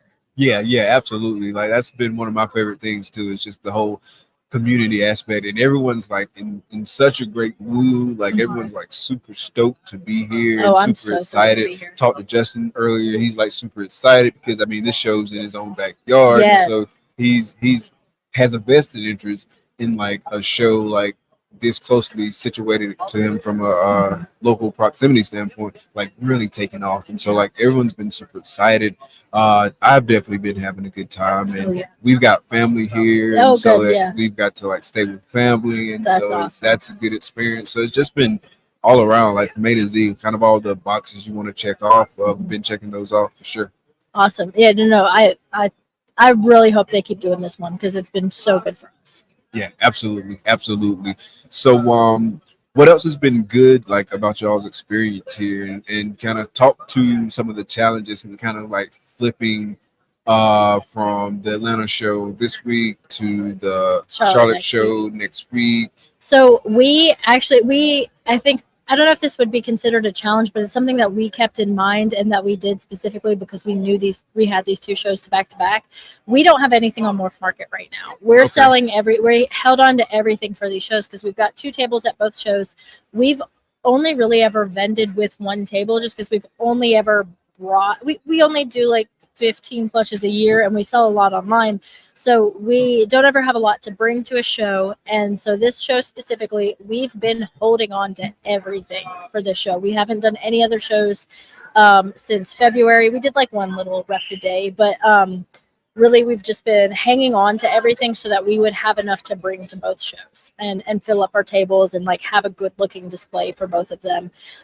You can't predict when the girls are gonna go. Right. You'd like to think like, oh well, she went in May last year, she'll go in May this year. We had 1 girl who went in May last year that laid right before we left, before I left to come here. So you never know when they're gonna lay. You never know when you're gonna have stuff ready to go. So because of that, we really hung on to everything. Yeah, it's definitely hard to predict because they can be all over the place. Like I've got like this year was like especially challenging in terms of like timing and whatnot because my season's going like really late, and so I don't really know what to expect. Like I'm gonna have a lot of snakes like early, like calendar year 2025 is when I'm gonna have like probably like the majority of my snakes like ready and available, which is totally different. I've had a late season, but it's never been that late. I'm about 3 or 4 months like behind where I would typically be. Yeah. So that'll be kind of challenging. Yeah, too. I think they said they might do another one here in spring, and I'm like, that That'd be selfishly, I want that because that's when I'm gonna have this stuff to bring to the show. So do something in April, do something in, and again, I know they're going to do Charlotte again in April, and I'm like, that's going to be perfect for us. They originally had the show in November in Charlotte, and that again, we were like, oh, that's going to be great, and they had to move it to September right after this weekend, and we were, I think the things about that is because Charlotte and Atlanta are close enough to each other, we were a little worried that some people would choose to go to Southeast and not come to All American, and that it would like kind of divide people. But talking to a couple people in Atlanta being like, oh, here's a flyer for Charlotte, some people are like, oh yeah, that'd be awesome, but a lot of people are like that's too far for me because they're here in Atlanta. It's almost like there's two completely different, obviously, crowds between Charlotte and Atlanta. So I'm not as worried about that just after hearing and talking to people. It's not that they're saying, oh, I can't swing that because I just came here. It's, oh, I can't swing that because it's 5 hours away from me. Yeah. And there'll be a whole market in Charlotte too, like as far as like local attendance and stuff like that. We always do really well at the Charlotte Repticon. So I'm thinking that a bigger show in Charlotte will be even better. Yeah, I've heard like really positive feedback about like the reptile shows in Charlotte, like or just in the North Carolina area in general. Like I've heard good stuff about like the Raleigh show, and I know there's a few folks like in the Florida area that travel up to the Raleigh show and travel up to like some of the other North Carolina shows. So yeah, definitely looking forward to that. And then Charlotte's like one of my favorite cities too. I mean, where are you guys at? You're in South Carolina. Yeah, South Carolina. Okay. So my dad's originally from Gastonia, which is very close to Charlotte. Okay. So I grew up in North Carolina, and then I lived in the Raleigh area, and then I moved to Asheville for college, and I was there for 6 years before I came to South Carolina. Okay, so not that far of a drive for y'all. No, it's 2 hours for us. Oh yeah, that's right up the road. Perfect. And this show's only 2.5 hours for us, and I think I really like shows like this because you get there and you start getting set up, and in your head you're like, the worst case scenario is that I have to run home tonight, and I just spend 4 hours in the car. But there's a lot of shows that you go to where it's 10 hours in the car just to get there. So I don't know. Is chills? Are they? Yeah, those are free. Go ahead and take them. Yeah, cool. Yeah, take as many as you want. I actually picked up a Coke Zero with Oreo flavor earlier. Yeah, take as many as you want. Yeah, those are chips. Those are cool. I'll take one too. Yeah, absolutely. Yeah, it's just been a totally fun vibe. Did you get a chance to walk around and like see stuff on other people's table at all? I have not gotten a chance. We again, big shout out to Steven. I never really realized how much time it saves having both of us do things. Having Inked Lady here vending with me has been absolutely necessary. It's been so great. But like there are things that they can't do because they're not, they're not going to price our animals for us. So there's stuff that like I usually do while Steven walks around, and then he gives me a break and I go walk around. So that just kind of, I haven't been super comfortable walking around while the show's going on. Like if you see me staring at my table, it's because I'm like, oh, is everything going okay? I went and finally got lunch yesterday around 3 when it started slowing down. The food here. What'd you get? Did you get the rice bowls? The beef. Yes. The beef. Oh my God. The carnitas rice bowl. I at first, because the lady was kind of like lunch ladying it, and I was like, and I took that first bite of it, and I was like, oh my God, I got halfway through the bowl before I got back to my table. It was, and now I'm thinking about it, and I'm gonna go get one again. Yeah, that's definitely on the agenda for today. I went to the store this morning because I ran out of candy. I went to the store and I went to get myself some lunch because I like to have lunch behind the table, and I was like, nah, I'm just gonna go get another rice bowl. So it was so good. Yeah, like because like, so we're on keto right now, and so like we plan to be good, but then we both kind of like collectively said, hey man, we're out of town. Let's just go ahead and make the best of it, right? And so we got the rice bowls, the beef rice bowls, and I put that first bite in my mouth, and I was like, oh my goodness, like what you is got out this? of ketosis right then. Yeah, You're like, just right then. It was like, I quit. Like, this is nuts. Like, this was amazing. I was like, I've never had anything like this. And I was worried that I was like looking like I'd never eaten before. Yeah, because that's what I look like. I was just just shoveling it in my mouth. Yeah, if you come for any reason, I mean, the reptiles are great, but the food's even good. Yeah, It's yeah, you good too. definitely got to get those rice bowls. I might have to post a picture or something. Yeah, That's I nuts. should. Like, I was like, oh my God, like that was delectable. Yeah. I don't know. I think I started saying it, but I didn't finish. So these are neat. But I got Coke, Oreo flavored Coke Zero here in Atlanta. It's not great. Okay. Just a heads up.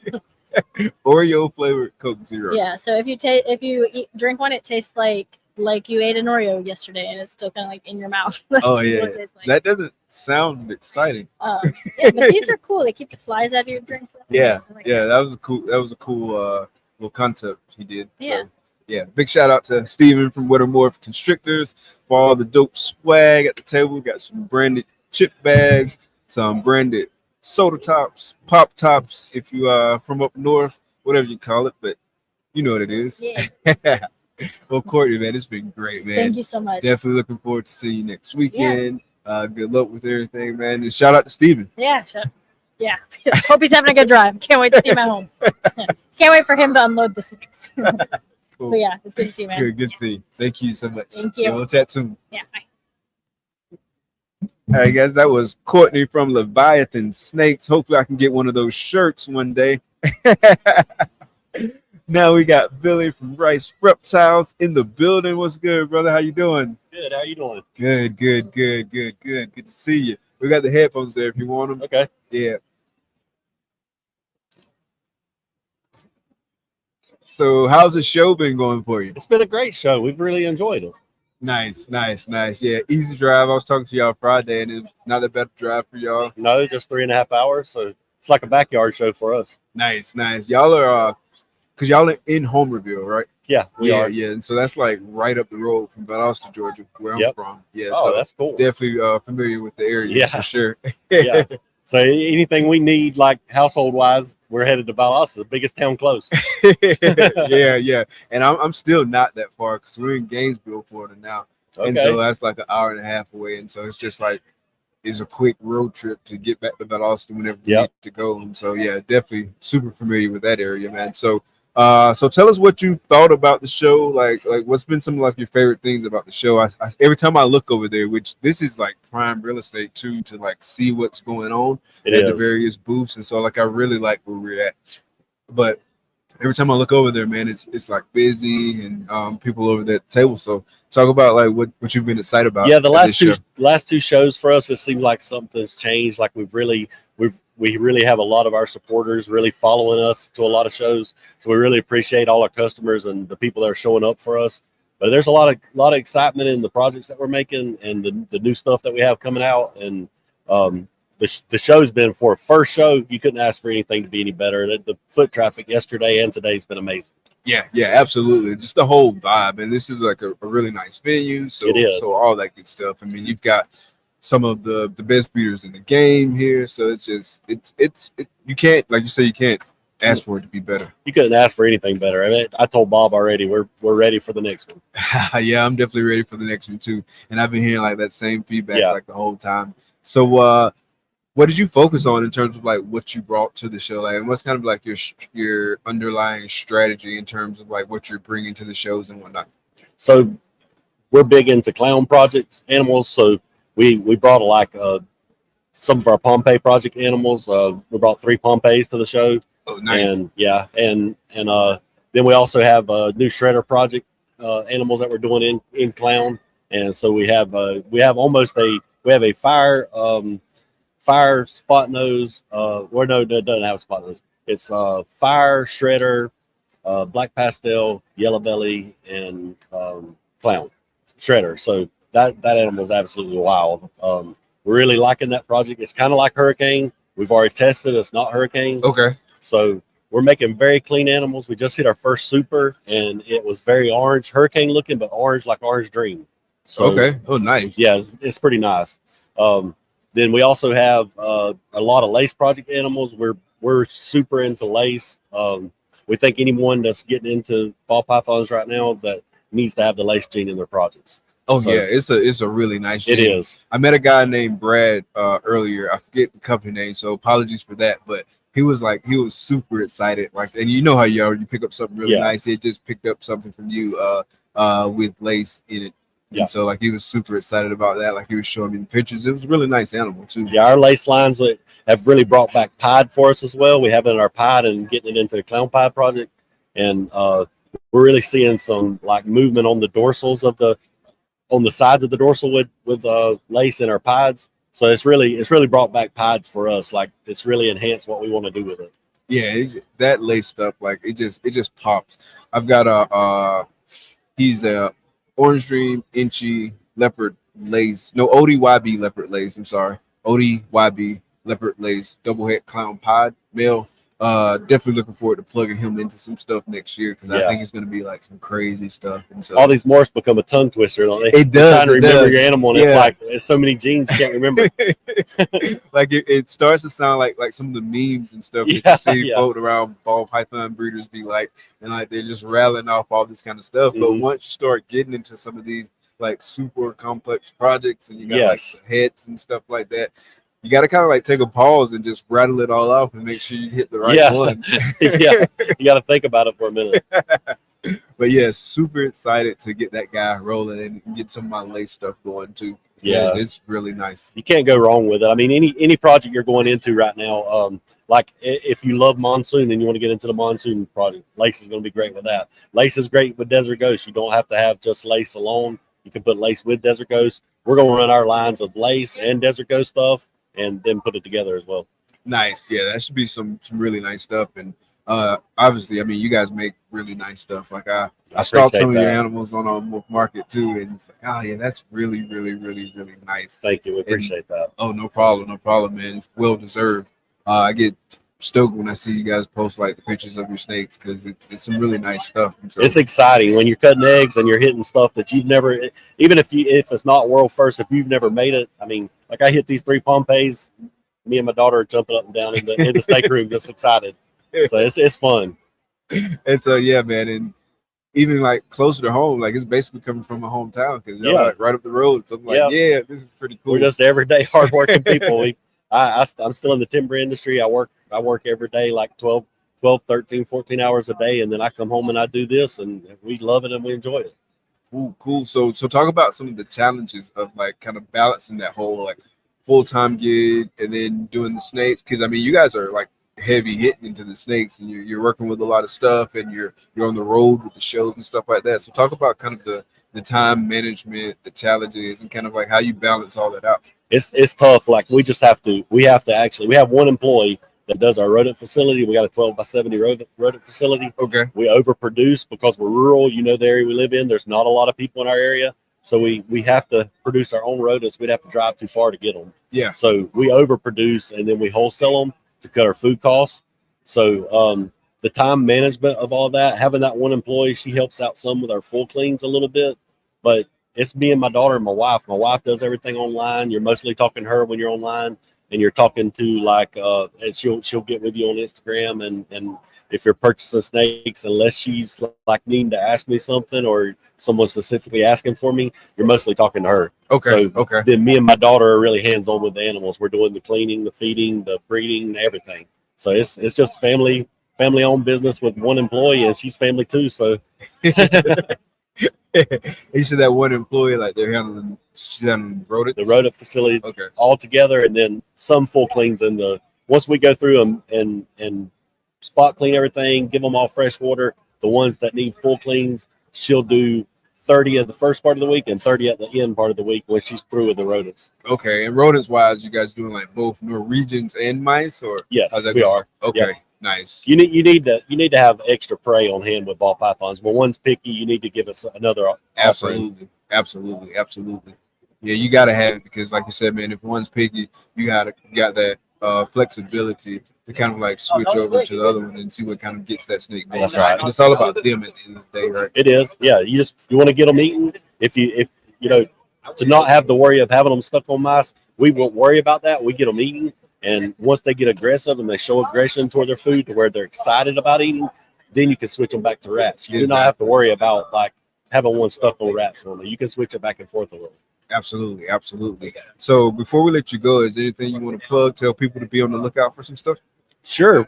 So as soon as we get home, we've got the possibility of we've got a fire Pompeii to more of our shredder stuff. So with chocolate in the mix. Oh, so that could be that's we're cutting that. As you soon see as that we get face? home. I was like, oh, yeah. We love Wiki and chocolate. So yes.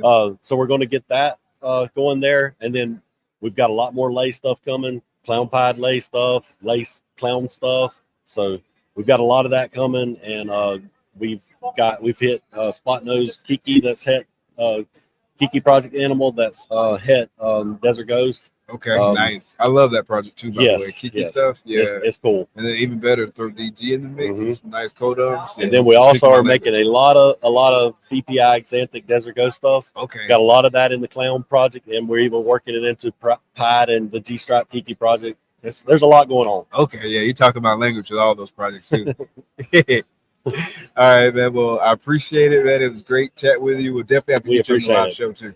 Anytime. We're available anytime you want us. All right, sounds good, man. I appreciate it. Yeah, we appreciate it. Yes, sir. Rice Reptiles, ladies and gentlemen, man. And love the branding. Blake did that too, right? Yes, he did. Okay, nice, he did a great job. We really appreciated it. It really turned out well. Yeah, big shout out to Stewart Design. Yeah, we were talking about that earlier, man. And like giving him a shout out for like all the great work that he's doing like in the reptile community. Yeah, he's amazing. Branding. Yeah, absolutely. Absolutely. Well, appreciate it, brother. Thank you. Have a good one. You too. All right.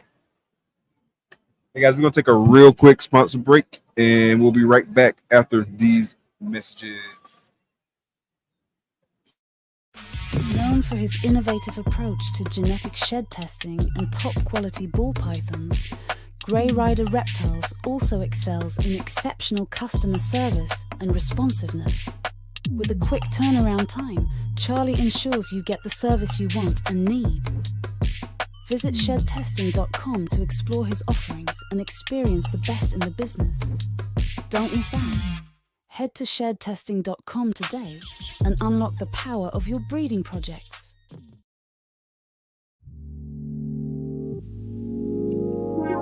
Peace and love, family. We invite you into the heart of our serenity, Ancestral Royal Pythons. At Ancestral Royal Pythons, we're not just breeders, we're nurturers of love and growth. Each of our high-end ball pythons is a tribute to the grandeur of the natural world and our dedication to quality. Reach out today and bring one of our creations into your home. This is Ancestral Royal Pythons. Your journey begins here. Here's to the exciting world of Ebony and Ivory reptiles. From unforgettable parties and events to keeping and hatching some of the dopest reptiles in the reptile hobby, we're all about education, quality, integrity, and respect. Hit us up and see how we can help make your next project a reality. Experience Ebony and Ivory Reptiles, where fascination meets fun. Ebony and Ivory Reptiles. What's up, everybody? We got the man, Badu himself in the building. What's up? What's up? How's it going, brother? It's good. Nerves have calmed down so far. Yeah, you seem a lot more laid back, relaxed. And yesterday, I know you had to be on it. You're in the zone, man. You had on the pants, then you have the fanny pack and the shorts. You had on like the business pants. Yeah. So like you were in the zone. I was like, yeah, Bob, he's zoned in, man. So you know, for those of you watching have never met me, you only ever see me in the ball shirt and shorts. And for me to have to put pants on, it's like, oh, it's business time. It's business time. Yeah. But man, this show, first off, man, it's been amazing. Awesome. I've heard nothing but great feedback, whether that's feedback from like just folks that are attending, feedbacks from breeders, like everyone's just got like glowing feedback about the show, man. So congratulations to you and your team, man. This has been an amazing event. Thank you.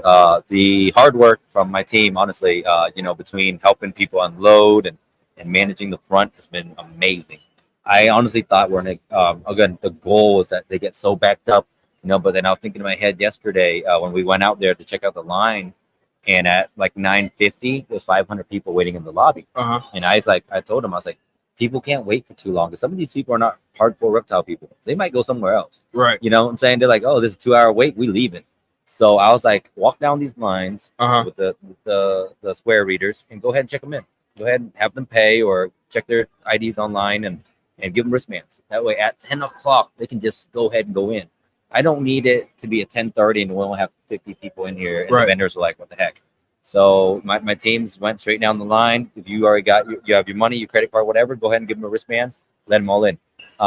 Again, I love Daytona. I love that show, but it took them a long time to get people in because of the lines. You know, I wish they would have done pre-sold tickets online. But again, Wayne has been doing this for 30 years. Obviously, Yeah. he's doing something right. Yeah, You know, absolutely. so we try to pull a little bit from every show that we do and go, okay, we didn't like this or we like this, so we stole some ideas. And again, it made that, because I'm a vendor myself, it helped makes the show run a little bit smoother. Absolutely, man. And I was talking to somebody earlier, and I said it just seems like so much more like vendor friendly. Like, I know our process was a lot easier. Appreciate you taking care of taking care of us. I like where we're situated too, because like we can get eyes on a lot of different areas, like within the show. We can it helps us like just, so this is perfect for us. But I did notice it was like super vendor friendly, and so like I definitely appreciated that. So going back to what you just said, so talk about some of those things you like pulled from other shows that you like. Talk about some places you might have innovated and maybe some things you left out. So I've vended about 250 shows so far in my career, right? I used to vend That's shows it? every weekend, just That's about it? 250, Just nothing major. slight work. Yeah, I did. I used to do a show every weekend. You know, in 2018-19, we did 40 shows a year. Boom, boom, boom, just every weekend. And I've been vending since 2014. You know, and we'll go to shows and we're like, you know, that was so inconvenient to do this. Wow, one loading dock and stuff like that. You know, just small stuff like that that we can request the venue to do for us for a very small fee. Like the like vendor parking. You know, there's been a lot of shows where there's no vendor parking. It's just you park with everyone else. Here we were like, okay, how much can we pay to get a vendor parking lot specifically? It's $1,500. Boom, boom, cool. That covers all of the vendors. Won't have to deal with it. They don't have to park up front. Then, you know, small things like when I used to vend, and then you go in and you say, hey, you have to pay for this, all these small fees. You could have just charged me all up front at once. It would have been a lot easier. Yeah. So we're like, cool, this is how much a table costs. And they're like, well, how much an hour? I'm like, that's how much it costs. They're like, how much is it to add this? That's how much it costs. That covers everything. You know, it makes it a lot easier to book, you know. And you know, and then the layout. We've been to shows before where it's an 8-foot aisle. People are like this walking around. We've been to shows before where it's a 30-foot aisle because they couldn't get enough vendors for whatever reason, and it looks completely empty. So we kind of broke it in. So most aisles are 12-foot, and then these aisles here are 15-foot. But you notice, like on a busy day, it's people can still get around each other, and even today it's a Sunday. It's Sunday at 2 o'clock, you still see it's busy, Right? You know, so I think this is like the right length for aisles. So kind of playing around with that, and then table placement is pretty important. So when we're sitting down with the map, you don't want there's no reason to put ball python vendors in the back of the room facing the back. They're never going to make money. I understand that. I've been those vendors before. So back of the room facing the back, who do you want? You want the guys, again, every show, you're like, oh, why is there a guy selling freeze-dried candies? Because kids buy freeze-dried candies. You know, there's going to be that guy that sold freeze-dried candies crushed it. Of course he did. He's next to the concessions. It makes sense, right? So now you got the 3D printed guys. There needs to be those guys. One guy at the back of the stand, the guy that sells wood. Maybe that guy's in the back. All the dry goods on the walls because they can utilize those walls. Why are you putting ball python breeders on the wall? They don't utilize those wall space, and they don't like being on the walls. Ball python breeders like end caps. So we notice all the ball python breeders are in the middle of the room, or towards the middle of the room. You know, so knowing this, and I've been in every single table placement in the show before. I know which place is good for who. And if you ask a vendor, a lot of times when they're booking, what would you prefer? Do you like a wall space? Like Billy Albright loves wall space because his displays are front facing and everything in the back looks, you know, very commercial, but in the front looks very nice. It's very pretty. So certain vendors like front space. Some people like this space right here. You notice this space, like this very first island. As a ball python breeder, I hate it. Shows used to put me in the front because we have good looking display. It looks good for the attendees. You don't sell anything. You know why? Because someone's going to walk there, look at your snakes, hold it, and say, I'll come back around because we just got here. So this guy, as a ball python breeder, won't sell anything. But when I went and talked to him yesterday, he's crushing it because he sells wood. People are going to buy it at the end of the show anyways because he's the only wood vendor. So they're gonna come back around and look like people buying wood right now. Yeah, You know, see, so we're going to buy some before we leave. exactly. So table placement doesn't matter for him. Putting him at a spot that's not good for a ball python breeder doesn't matter to him. So we put him here. You know, so strategically using the bad placement for the guys that don't matter sales wise, like that table right there, Zoom at, right? That's the worst placement in the show because it's the first table, because no one's gonna buy anything from it. They're gonna look at it and go, great, we'll circle back around and come back. And what that means is we're gonna go buy from somebody else and show you what we bought. ZoomEd doesn't sell anything. They're here to show off product. So that's perfect. People will walk in, see all the product, and go buy from one of their reps. So it's actually the perfect placement for them. There's no reason to put those guys anywhere else in the show. You know, so I think the table placement is a strategy. Good show promoters, I've talked to a lot of them, and they've mastered that. You know, now I'm learning that. I'm starting to get better at that. So the next show will get better, get better, get better. And I've already walked around the show and talked to every vendor. Do you like your table placement? Would you like to be moved? And if so, where? Where does your wish list? You know, so see what we can do. And the whole goal, again, our biggest customers are vendors, and then comes the consumers. So, you know, just making sure our customers are happy. Yeah, even like this setup here, like we've got like all these folks on, like I don't think any of us are really selling much. Right. You know what I mean? But it's very visible. Everyone that comes through sees it. And at the end of the day, we want people to like see the branding, be kind of curious, ask questions about what's if you going were on. here selling stuff, you're not going to do well, right? Because you're right at the door. But because you guys are booths or podcasts and they give away free stuff. So these booths, you want guys that don't sell anything. However, they're visible. People are going to walk in, they're going to see you first. They'll check in, follow you on Instagram, all that jazz. But you're not actually selling them anything, but they see you. You know, so yeah, if you're trying to help the vendors sell, put them in a position to sell.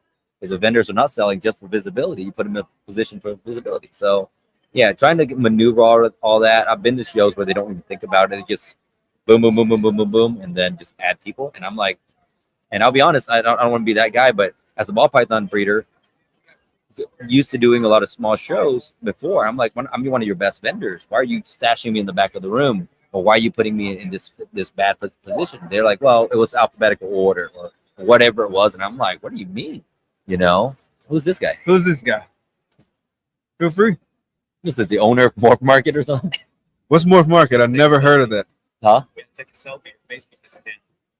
My Facebook is down again. Yeah. There you go. Just take one real quick. Oh. They got to verify it's you. You got to verify my new Facebook page. And they shut down my Facebook and Instagram this morning. Did they? Why is that? I got reported about 100 times last night. I don't know. I the last thing I posted on my Facebook was an appreciation post for my team. So I know that wasn't it. But yeah, someone reported my page like 100 times last night and they shut it all down. That's crazy. Reported for what? Did they tell you for what? Like, no. It just says your page goes against community standards and they just shut it down. That's crazy. Like that's got to be somebody hating. It's just man, haters. That's what makes us successful. Haters gonna hate. Like if you don't have anybody hating, you're not doing something right. And again, man, it's these haters. That's their job. They gotta have something to do. It's okay. I understand it. Do your job. Keeping haters employed since. Hey, who you got on next? Will? Yeah, we got Will. Big Will standing right here. Real quick though, before we wrap it up. So going forward, are we gonna have the rice bowls? Like who's that? Like the rice bowl? Bro, like I almost lost my mind. Okay, so concession food is supposed to suck, and these guys out here, rice bowls, crushing it, bro. Like, that was nuts. So I'm gonna give the compliments to the venue. However, I need more variety next time. Y'all got to bring some chicken tendies for some of my, more common folks, and then some nachos or something. They were supposed to open all 3 concession stands. They had an issue with something, and they were like, "We're making sure there's food and drinks and all that." But they made it work. But they had some big electrical issues in the back. But we made it work, and the rice bowls are great, so that's good. The rice bowls are killing it, bro. All right. Appreciate you, bro. Thank Good you. talking with you. Congrats again, man. We should do the picture, the Arnold picture. The Arnold picture? Me. Oh man, that looks good on camera too. I will come in. Big Willie style coming up. What's up, bro? Hey, I appreciate y'all hanging in there, man. We got a few more guests lined up for the rest of the day, so definitely make sure you stick around. Next, we got the homie Will from Flawless in the building.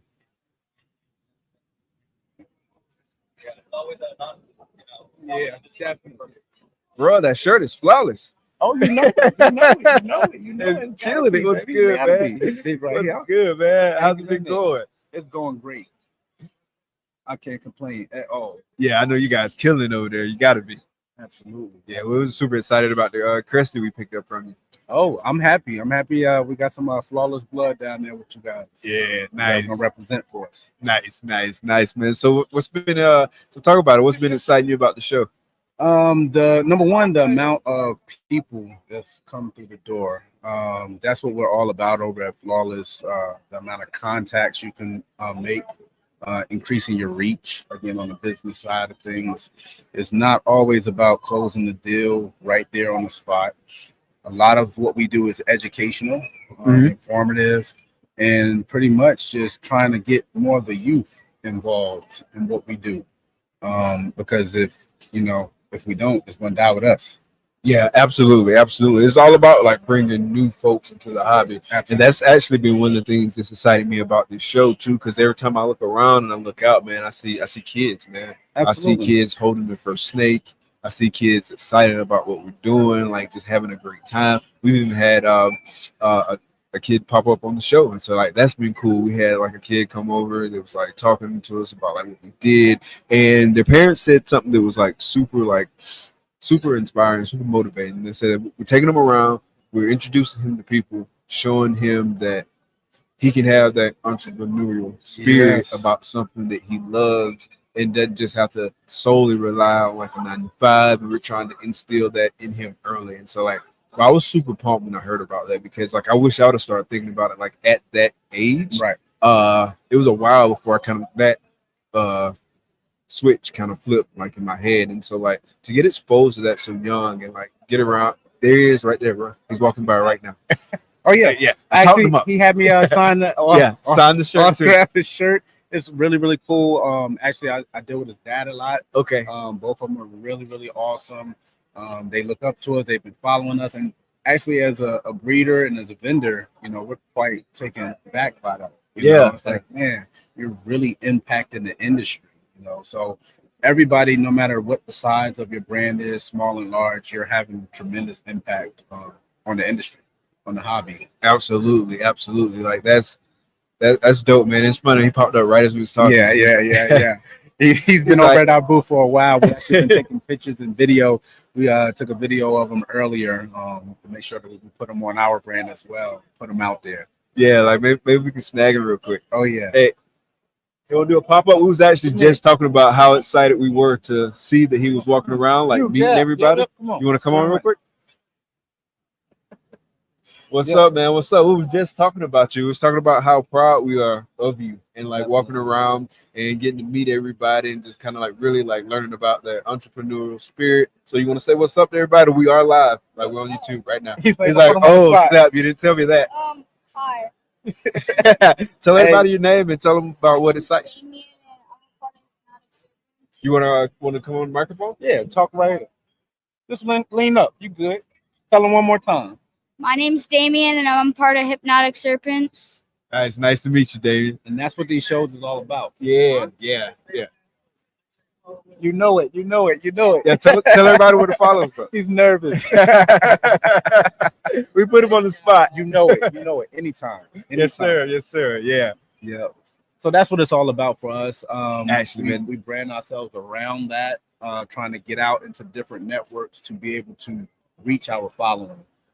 We have a lot going on, whether it's just the free platforms like YouTube or Patreon, trying to stay in the know with all the social media, trying to increase and grow our brand. That's what it's about.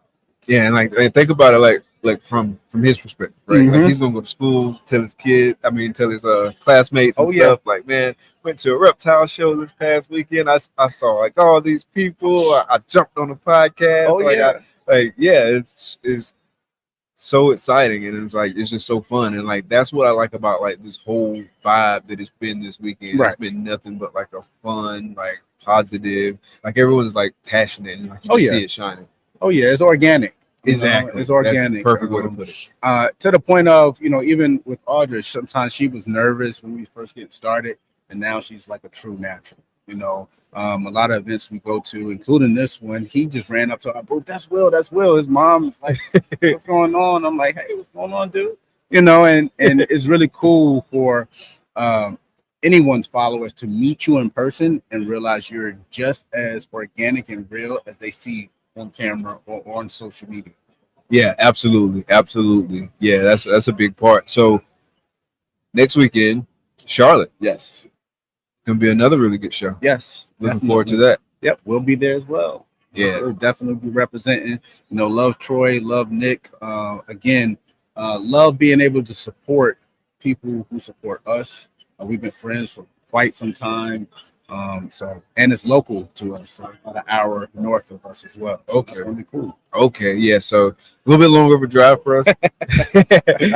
Got about 7 hours to put in. Oh yeah. Yeah, so that's one way. So 14 hours total, but still, man, I already know it's gonna be well worth the trip. And I love Charlotte, man. Like, I don't know, like every time I'm in that city, I'm like excited. So definitely looking forward to that, man. And I feel like it's gonna be like a lot of these same vibes. Like I've heard like the stories about the venue and stuff like that. So I already know we're checking off the box there.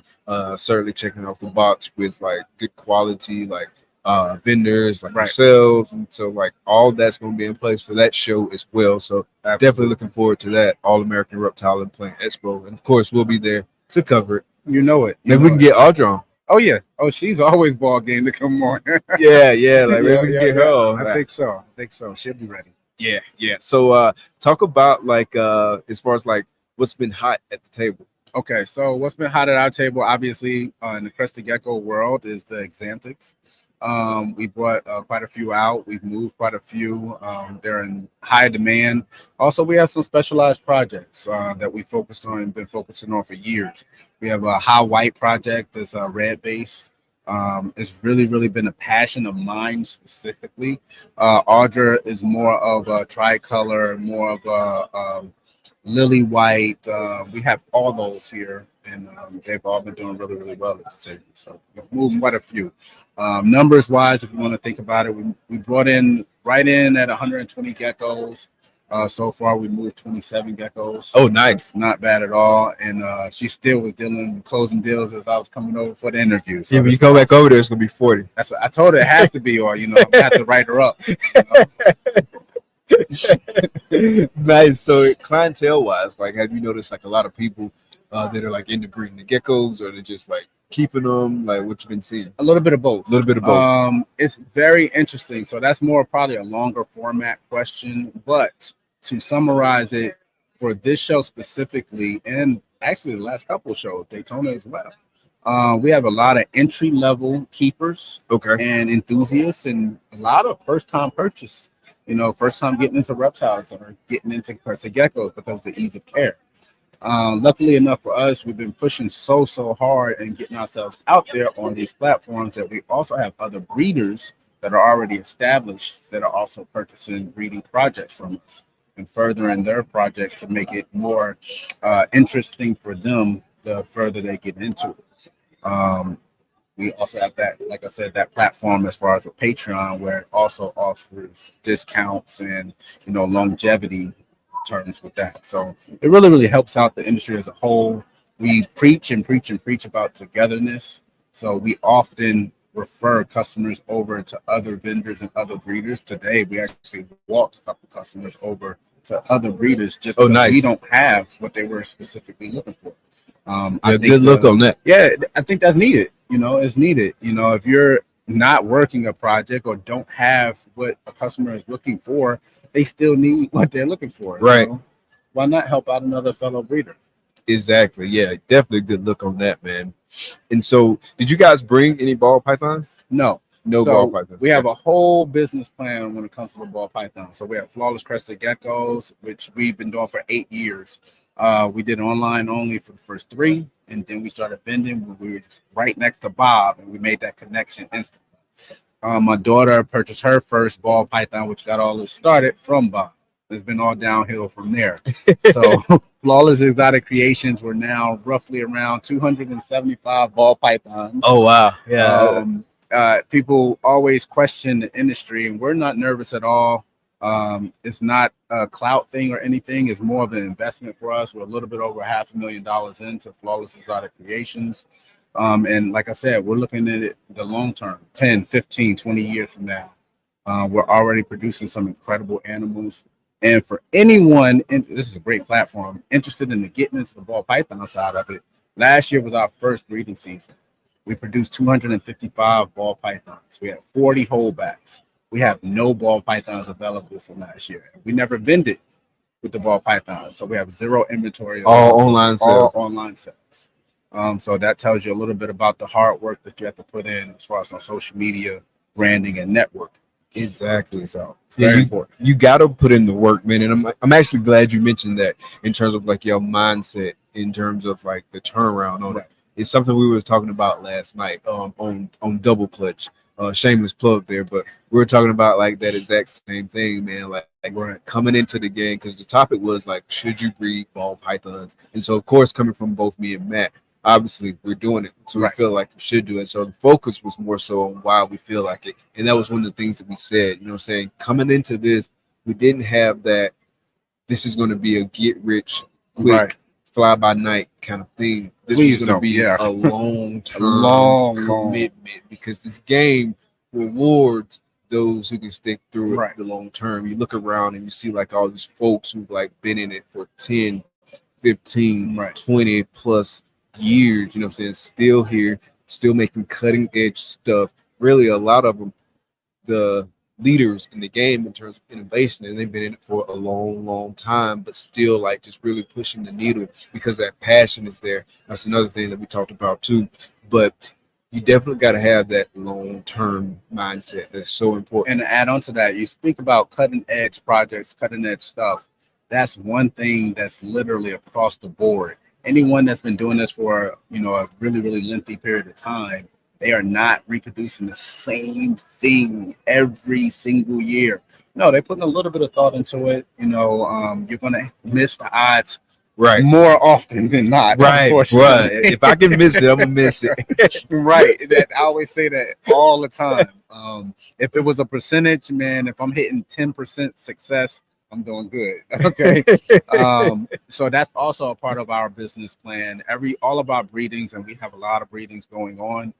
We're chasing a specific combo. We have a specific goal. We actually are going against the grain on a lot of things. We don't do any breedings to produce anything to sell. Hey, we're going to breed this and make this to sell, or we're going to breed this and put this on our table. Everything we have that's even cutting edge that we offer up to the public is literally a result of us missing something we needed. Literally us missing on the odds. So as you can see with our overflow from last year, we missed quite a bit.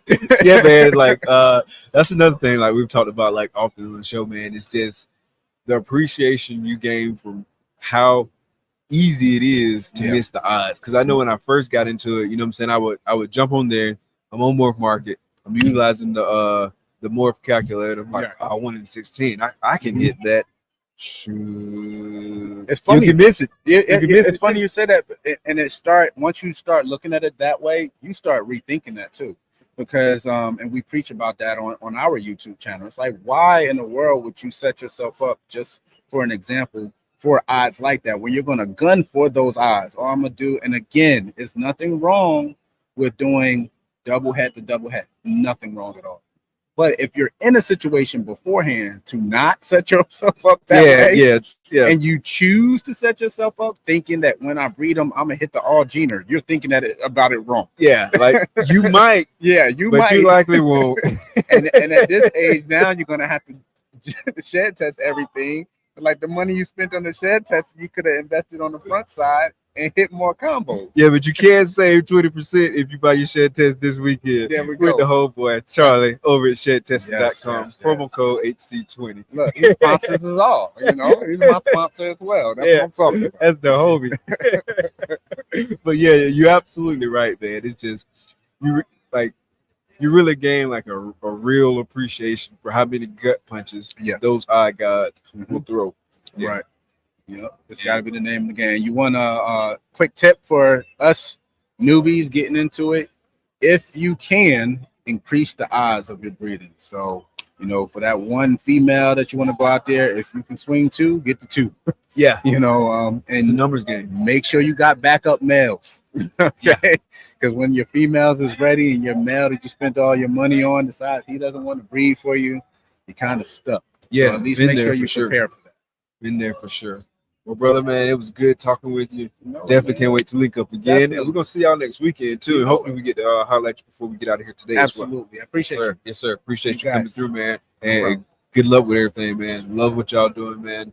Love the branding. Love the mentality, man. Keep grinding. I appreciate the opportunity. Yes, sir. Yes, sir. Later. All right, boss.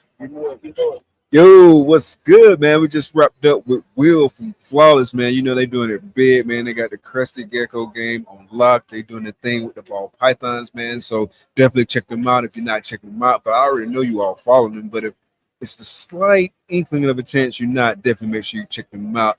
Up next, we got Brett from Jersey. Guys, Balls in the building. What's good, bro? You ready? What's good, man? How's it going? What's up? Good, Going good, man. man. Got the Going headphones there if you need them. Sounding good. I already hear you loud and clear in my ears. Professional. Yes, sir. Yes, sir, man. So how's it going, man? Hey, it's great to meet you in person. I know we met the other on Friday in person, man, but definitely, man, good meeting you in person, man. Absolutely, man. It's always better to meet in person. Like you said, we did a podcast before, but we never met before that. And it puts so much stuff in perspective when you meet them in person. You're actually able to connect with the person, you know? Absolutely, man. That 3D is the real thing. That's right. That's right. 3D. So how's it been going for y'all, man? Good, How's the man. weekend been? Good. This weekend's awesome. I love how Bob set up the show, being really selective with who he let in. Just it kept the quality of animals higher. You don't have to worry about getting mites here or anything like that. But overall, it's been a great weekend. I felt like the foot traffic was really good. Obviously, there's another show in town. It's fairly close, the same weekend. If that show's not this same weekend, even if the show's still going on in the same town, just a different weekend, I think there's even more foot traffic than there was. But I love how Bob's doing it. Bob really cares about the vendors, and he set it up right. So. Yeah, he did, man. And he was actually on here like a little bit ago, kind of talking about like how he strategically kind of like did the layout in terms of like where to put the ball python, people, where to put the people where like they're kind of like the only person in that respective niche, and it doesn't matter where to put the people who aren't selling things. And like he thought all that through, like how to factor in like the cost into like one price for the vendors, so you don't have to like nickel and dime and like all that kind of stuff. So yeah, he definitely put a lot of thought into that. So big shout out to him and his team. And obviously he's the vendor for ball pythons. Really. He goes to all the shows. He's really, I mean, I learn a lot from him with what we do with vending. But yeah, him setting it up so like the ball pythons are all sort of in one little area. It's kind of perfect. All your friends are over there. You don't have to walk far from your table. Anyone who's coming for ball pythons doesn't have to walk the entire show to look at all the ball pythons again. It's really a great show. Yeah. I got high expectations for it in the future. And even if he does, I think he's talking about a couple other locations possibly happening. I'm super excited for it. Yeah, very excited, man, and definitely, this is definitely a show that I can get down with, like coming to multiple times, like make it a semi thing or whatever it is. You know what I mean? Definitely looking forward to that. Absolutely. So, what's been hot at your table, man? Hot at the table, man. We had a couple clutches so far this year. I think we're expecting 60 clutches or so. Only 20 have hatched out. It's so late this season. But we've had a couple nice DG Krypton clutches hatch out that got a lot of attention. And in those clutches, we actually got lucky enough to hit, like, I think 2 female yellow belly leopard DG clowns. And everybody's been looking at them on the table. Paco actually picked one up, so thank you, Paco. Nice. Shout out to Paco. Yeah, he got a beautiful female, and I expected her to kill it for him. But that sunset stuff got a lot of looks. But overall, it's just been a great show. Got to talk to a lot of people I've never met before, vendors and people just coming in looking for pets and stuff like that. So it's always a good time. Yeah, that was one of the cool things about this show to me, and it's the same with like other like big reptile shows. There's a lot of people you talk to like on a regular basis, or at least from time to time. and you see them online. Yeah. You know who they are, Right. but you haven't met in person. Exactly. And so being able to kind of like connect with them in Right. person, like that's been good. That's and so that's the best part about shows. Like Morph Market, obviously, I would say the majority of sales happen on Morph Market. But if you don't come to these shows, like people can't actually connect with you. Like this is you're where the just- relationships. Yeah, happen, you're right? just a screen to them. Yeah. But like at the hotel bar, and be able to talk to people and connect with people, it's always a good time. Especially meeting people you never met, and even the people you have met. Like that's why I say this all the time. Like some of my best friends are in the reptile industry, and I only see them at reptile shows. So if you don't go to the reptile shows, you never really get to meet those people, make those connections. Right. Same with me, man. Like, in terms of like people I talk to every day, like in the reptile industry, Yeah. like my really like close friends. Right. The reptile shows or the reptile related events Yeah. are really kind of the only time I get Exactly. to see them in person. Like Yeah. you saw Steven and Justin just walk by here. Yeah. Like we see them, like especially in the fall, like we see them a lot. Like, Right. Because we Yeah. just saw them at Daytona. Mm-hmm. Now we see them in Atlanta. Yeah. They're not gonna be at Charlotte, but we'll see them at like KINOVA facility tour. Yeah, like, yeah. like stuff like that, VIP man. Like event, Finley. that's cool, man. That's priceless. It's super cool. Yeah, especially like Justin is Justin. So even just being able to have a conversation with him, it's valuable. You can ask him any question you want, and he'll give you a straight up answer about it. And you really don't get to get that unless you're in person at one of these shows, or if you're in his Patreon VIP event and stuff like that. Because a lot of times online, like he's a busy guy. He's not always the one answering your emails.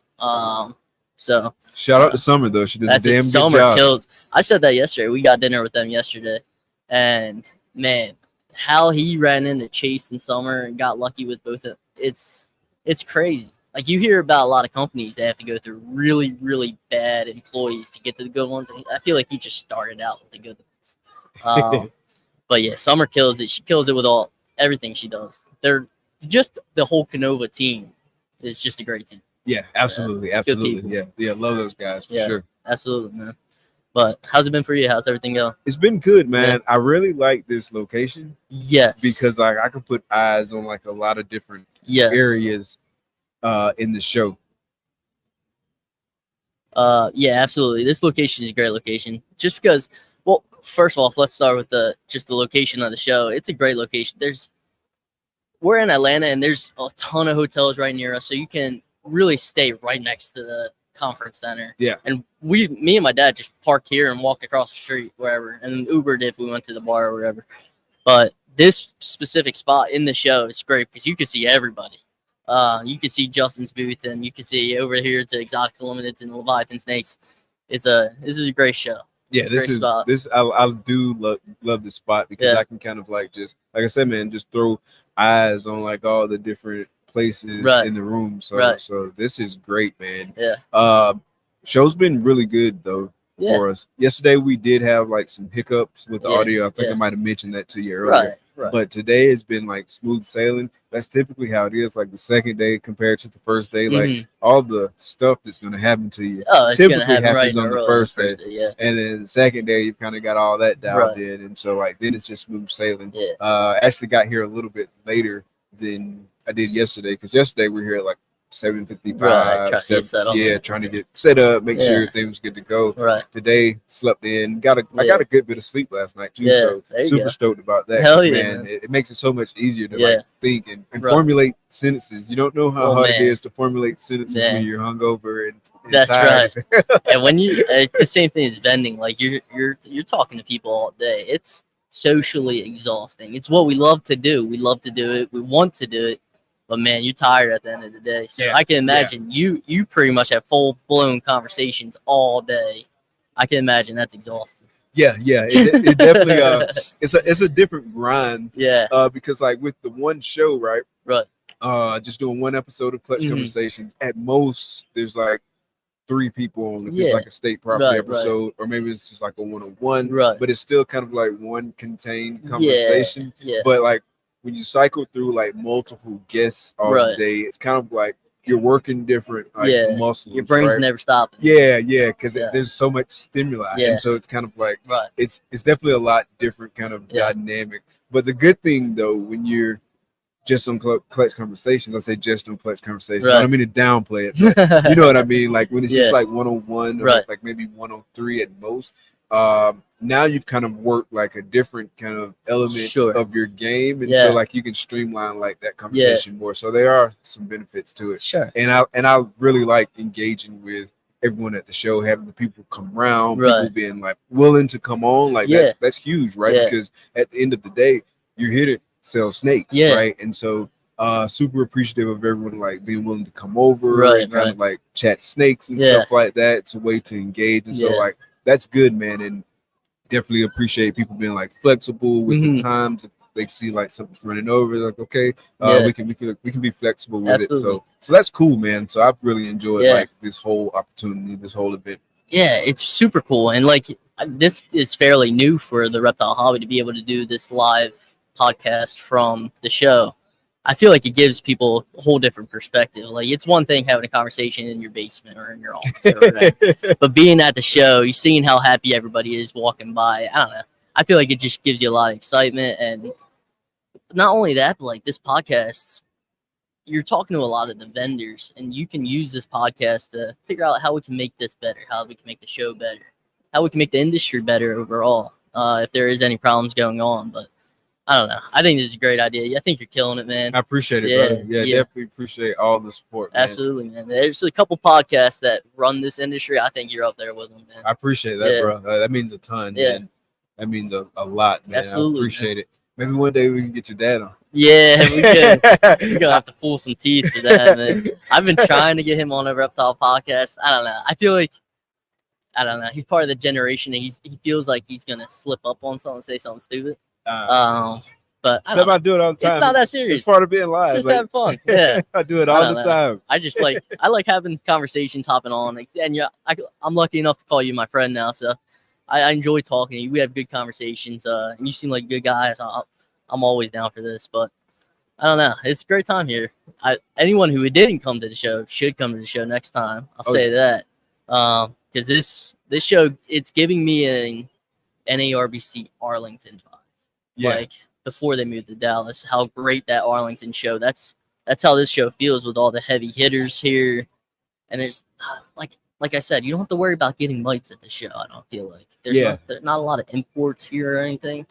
And Bob really did it exactly how he wanted it, and obviously he's not going to make stupid mistakes or anything. So. Absolutely. I mean, he had mentioned before, like 250 shows, something like that. Yeah. He's vended, and so he's seen Yeah. like a lot. And Yeah, and like I said, he's the vendor, so like he's going to set the vendors up for success, as well as set the customers up who are coming to buy pets and whoever's coming to the show for success. I saw they were giving out like little aprons, orange aprons for all the kids that came into the show yesterday.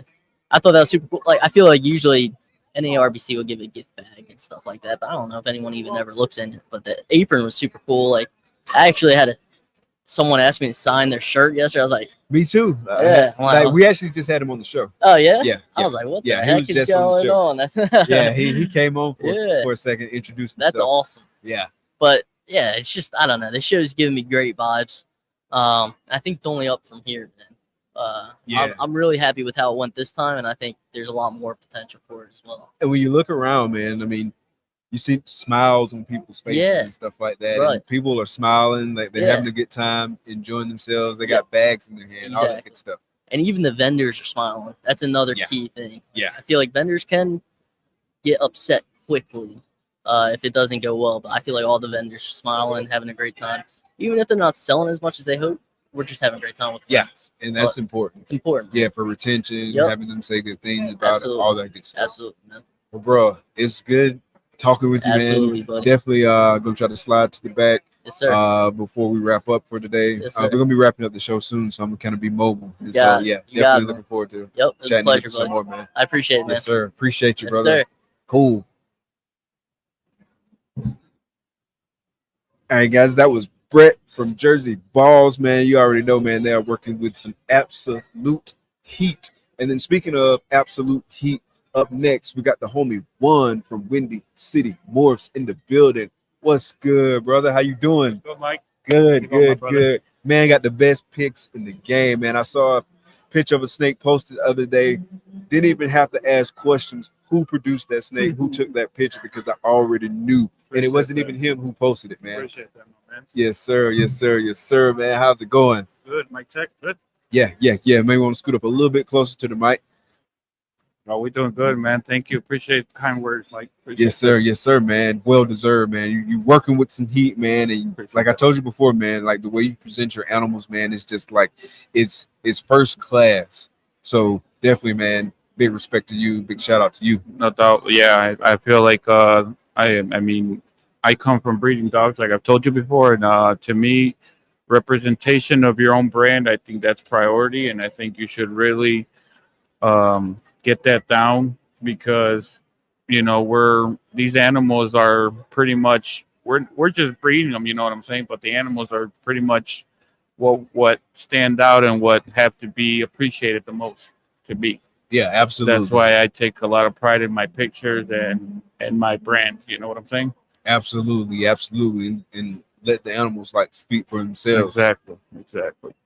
So how's the show been going for you, bro? So I mean, we've been having a good show, really good show. Yesterday we made a couple sales, sold 3 snakes, and today sold 2 snakes. Actually, my cousin just sold another one while I was doing Keys Live. So we have a really good show. Oh, really, nice, really good show. Nice. So what's been hot at your table?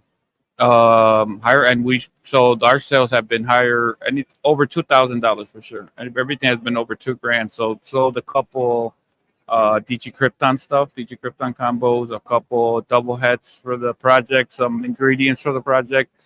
I was telling them on the other live that project is looking like it's really going to take off because of what myself and other people have been working the project, and just we're getting to put it out there now, and people are really getting to see what can be made of the project, you know. So I think for a long time that project, you know, everything that you saw from that project was so repetitive that you didn't really get to see the full potential. And now you're getting to see the full potential of what the Krypton can really do. And it's just the best of both worlds, right? You get the clown and the cryptic stuff and the pattern. I mean, it's just amazing. Yeah. So talk about some of the directions you're going with that project. So with that project, I'm going. So obviously, you know, my thing is hypo, right? And I love DG hypo. I mean, I love that. I told you from the get-go, that's my palette. I want to work that palette itself, DG hypo, and just work everything off that palette. So I'm working it into DG hypo stuff, Ultramo hypo. I'm taking it into paint as well. Okay, that's nice. another direction I'm taking it. So just trying to work with it in every possible angle that I can, and just at the end, just put everything together, mesh everything, and just, you know, just do my thing with it, put my own spin to it for sure. Okay, nice. So this was a couple weeks back, like maybe a little bit longer than a couple of weeks, maybe closer to a month. So you and Pat did like a joint pairing, right? Yes. And did you guys hit like 1 or 2 white lace clowns? Or? Yeah, so we ended up, we did a joint pairing with, it was my male yellow belly lace head clown to his female lace clown. We ended up hitting white lace clown. We hit 2 white lace head clowns and a couple lace clowns, yellow belly in there as well. So, nice. Everything was lace in that clutch. And at the end, that clutch ended up, we split the clutch, and he ended up taking 3 animals, and I kept 3 animals. But at the end of the day, that's my brother, man. And Pat and me have really gelled well together. So regardless of what he kept or I kept, at the end of the day, it stays in house, and we're working that together. Nice. Yeah, and that's how it's got to be, man. Like, no problem. Yeah, I was stoked for y'all, like super excited. That's pretty cool. Yeah. So you both gonna be at the KINOVA trip? Yeah. We'll be there. What is it, next month? Yeah, October it's in November. 26th. Yep, November. So we'll be there for sure. It's actually in October this year. Oh, it's in October? Yeah, October 26th. Okay, he moved it back. Okay, he moved it back. Yeah, we'll be there. Yeah. So that should be a lot of fun, man. Yep. I know last year, because I think that's where I first saw you in person. Was that one? Yep. Or was it out of Daytona? No, it was at it was at KINOVA facility. Okay, yeah. It started running together, but like I know you was in the zone too. Like you was checking out every tub. Like he was like Like he was on a scientific mission. I told there was Darren was up there. He was bothering me. I'm like, dude, leave me alone. I'm in my zone, just trying to see what everything, trying to see what this man is working. But yeah, dude, I mean, I love these animals, and every little chance that I get to study it and take it all in, I'm gonna go ahead and take advantage of that for sure. Yeah, absolutely, absolutely. So what's next on the show lineup for you in terms of like what you're vending? So I'm vending Tinley. So Okay, that's nice. in a couple weeks. Nice. We're gonna do Tinley. Then we got a local show 2 weeks after Tinley. That's a local Chicago show, big show that we got up there. So I'm vending that. And then after that, we're gonna vend Troy's show in Kansas City. That's in December. Okay. And then next year, hopefully, we'll be back here for Bob's show. He's gonna do it twice a year. So in March and then around this date next year. So hopefully we'll do both Atlanta shows. Daytona. We're gonna vend like Daytona, and then we might try to get into Dallas. We'll see how that goes. Dallas. Yep. Okay. Nice. We're also trying to do a East Coast show or West Coast show. My bad, out in Pomona or Anaheim. Yeah, that's a little bit more of a farther drive, but we'll see what we can do. How was it? Like drive wise, like how far is this from you driving? 10 hours. 10 hours. Bad. So that's not too And bad. we had 3 drivers, so I mean, we all took our turn. 2.5, 3 hours each, and it was. That's easy work right there. Yeah, easy money. So what you guys just had like a van? Like what you guys? I actually brought my SUV. I have an SUV. Okay. So it folded. So the seats, we just folded the seats down, just enough for us to sit, and we just put all our displays, everything in there. So it worked out pretty good. Nice. So have you noticed like when folks walking around like asking for stuff? Like have you noticed like any projects that are like kind of coming up like more often than not? Yeah. So right now, like I told you, a lot of people are asking about the Krypton stuff, dude, and they're coming to me directly. I don't know because I'm out there, really working the project or just really pushing it hard, but Krypton's one of them. The DG Hypo stuff is another one, and the paint stuff. A lot of people come, but mostly for this show, I think I've had most of the people that came to the table asking about the Krypton project. Okay. Just looking for ingredients to be able to push that project themselves. So, yeah. Yeah. I definitely like after we get wrapped up here, I get a little bit more opportunity to walk around. I've been trying to check out as much stuff as I can. I know I did get to chill with the owl for a little bit. I think dope. Yeah, that's nice, man. It's like that's a big one too. It's huge. Oh yeah, and it's just so well kept. Like it's beautiful, dog. Oh yeah, it's a beautiful animal for sure. Beautiful animal. Yeah, I was over there. We were over there taking. I'm like, wow. I've seen them, but never so close. I never thought they would get that big. And I think that thing's not even full grown yet. Oh really? Yeah. Yeah, I'm gonna have to look. I know I scanned the QR code and it's like Oak the Owl or something like that. Yep. Yeah, I'm definitely have to check that out. Yep. Yeah, it was pretty cool. It was pretty calm. She asked me if I wanted to hold it. I didn't really want to hold it because I don't got experience. Yeah, I'm like, I don't look stupid or do nothing dumb. Yeah, I did want to take a picture. Yeah, I'm like, no, I'm good. I won't hold it. I'll admire it, but I'm staying away from the thing for sure. Yeah, I tagged Wiz in one of the chats. Oh yeah, Wiz would go crazy. You don't like Owls for nothing, dude. Yeah, that's nuts. How are you liking the show though, Mike? Man, I'm liking it a lot. Definitely liking it a lot, man. Everyone walking by, folks got bags. Everyone's like happy. Like, oh yeah, I really like seeing like all these little kids like running around having a good time too. Like, that's pretty cool. I was just telling Keys I was over there that I actually sold the snake to there was the first ball python, first snake ever. Kid walked up with the mom and they don't know no snakes at home, and he wanted to hold it. I put the snake in his hand and mom bought it, and it was a $1,800 snake, bro. Oh, nice. Talk about what was it? It was black pastel yellow belly double head beachy cryptic. Oh, nice. And I'm like, I got something more affordable. She's like, no, we want that one. He held it and he wants it. I'm like, okay, take it. Nice. Yeah. They're gonna get that. They're gonna go down that rabbit hole. And I gave her my phone number. If she has any questions, I'm gonna be there for them in case they need any help, with husbandry and all that. So yeah. Sure. And I was telling Keith the same, that I think sometimes we're all scared, to put snakes in people's hands because we're scared, right? Mites, Nido, and whatnot. Yeah. Sometimes I think we have to put that snake in their hands, especially for first time snake owners, just for them to be able to get that feel and feel that animal, and then they'll be able to take that next step. You know what I'm saying? Yeah, I mean, we were talking about this yesterday on the show because Justin's nephew's girlfriend held like her first snake, and so that's a big step because a lot of people never even get to that step. Like, there's been people who I've talked to who have a fear of snakes, but kind of like a little bit of interest, but they never really like took that next step and been willing to like hold it. And that's a huge step. It's like actually holding the snake. That's a huge step. Well, I mean, yeah, one thing you're looking at or you're admiring it, another thing's holding it.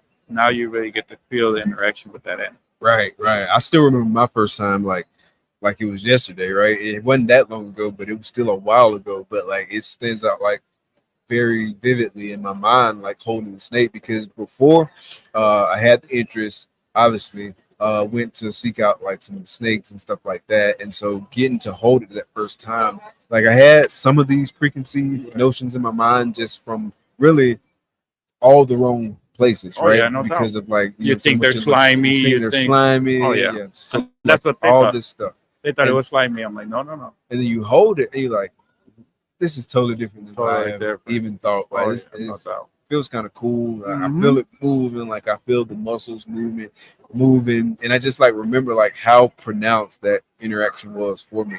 Now I hold snakes all the time, and I feel like those same sensations. Oh yeah, no doubt, man. But it doesn't feel the same as like that first time. Especially when you're making your own productions, you're making your own babies, that you get to appreciate them more, and just holding them and just seeing this. Just the stuff you're creating, though. It's a beautiful thing at the end of the day, right? I think we're all here because we love the animals and we love what we're doing, but just you get to appreciate these animals and how unique and how creative you can get with these animals at the end of the day. 100%, man. That's one of the things, like we were talking about that earlier, as far as like how much excitement is involved, like with this industry, how you always looking forward to something, and it's like that passion, like it just drives you. So that's super cool. You get to see. I mean, for me, I think right now we're almost at our end of our season, and got a couple clutches left in the incubator, but you're always waiting to see what's hatching. I'm excited in the mornings. I'm like, did something pip? Am I gonna? I mean, dude, it's a beautiful feeling for sure. Cool. Yeah, man. So great chatting with you, man. We're gonna go to commercial break here for a few minutes. Then we'll be right back, man. As always, brother. Thank you, my brother. Yes, sir. Thank you for sliding through, man. Yep. No doubt. Thank you for having us. Yes, sir. Absolutely. Appreciate everyone, and I hope I get to see y'all soon. Yes, sir. Windy City Morphs, ladies and gentlemen, producing that heat. I know you already know. I know you already following. If you're not, you're slipping. Make sure you are. We're going to take a real quick sponsor break, and we'll be right back after these messages. Known for his innovative approach to genetic shed testing and top-quality ball pythons, Grey Rider Reptiles also excels in exceptional customer service and responsiveness. With a quick turnaround time, Charlie ensures you get the service you want and need. Visit shedtesting.com to explore his offerings and experience the best in the business. Don't miss out. Head to shedtesting.com today and unlock the power of your breeding projects.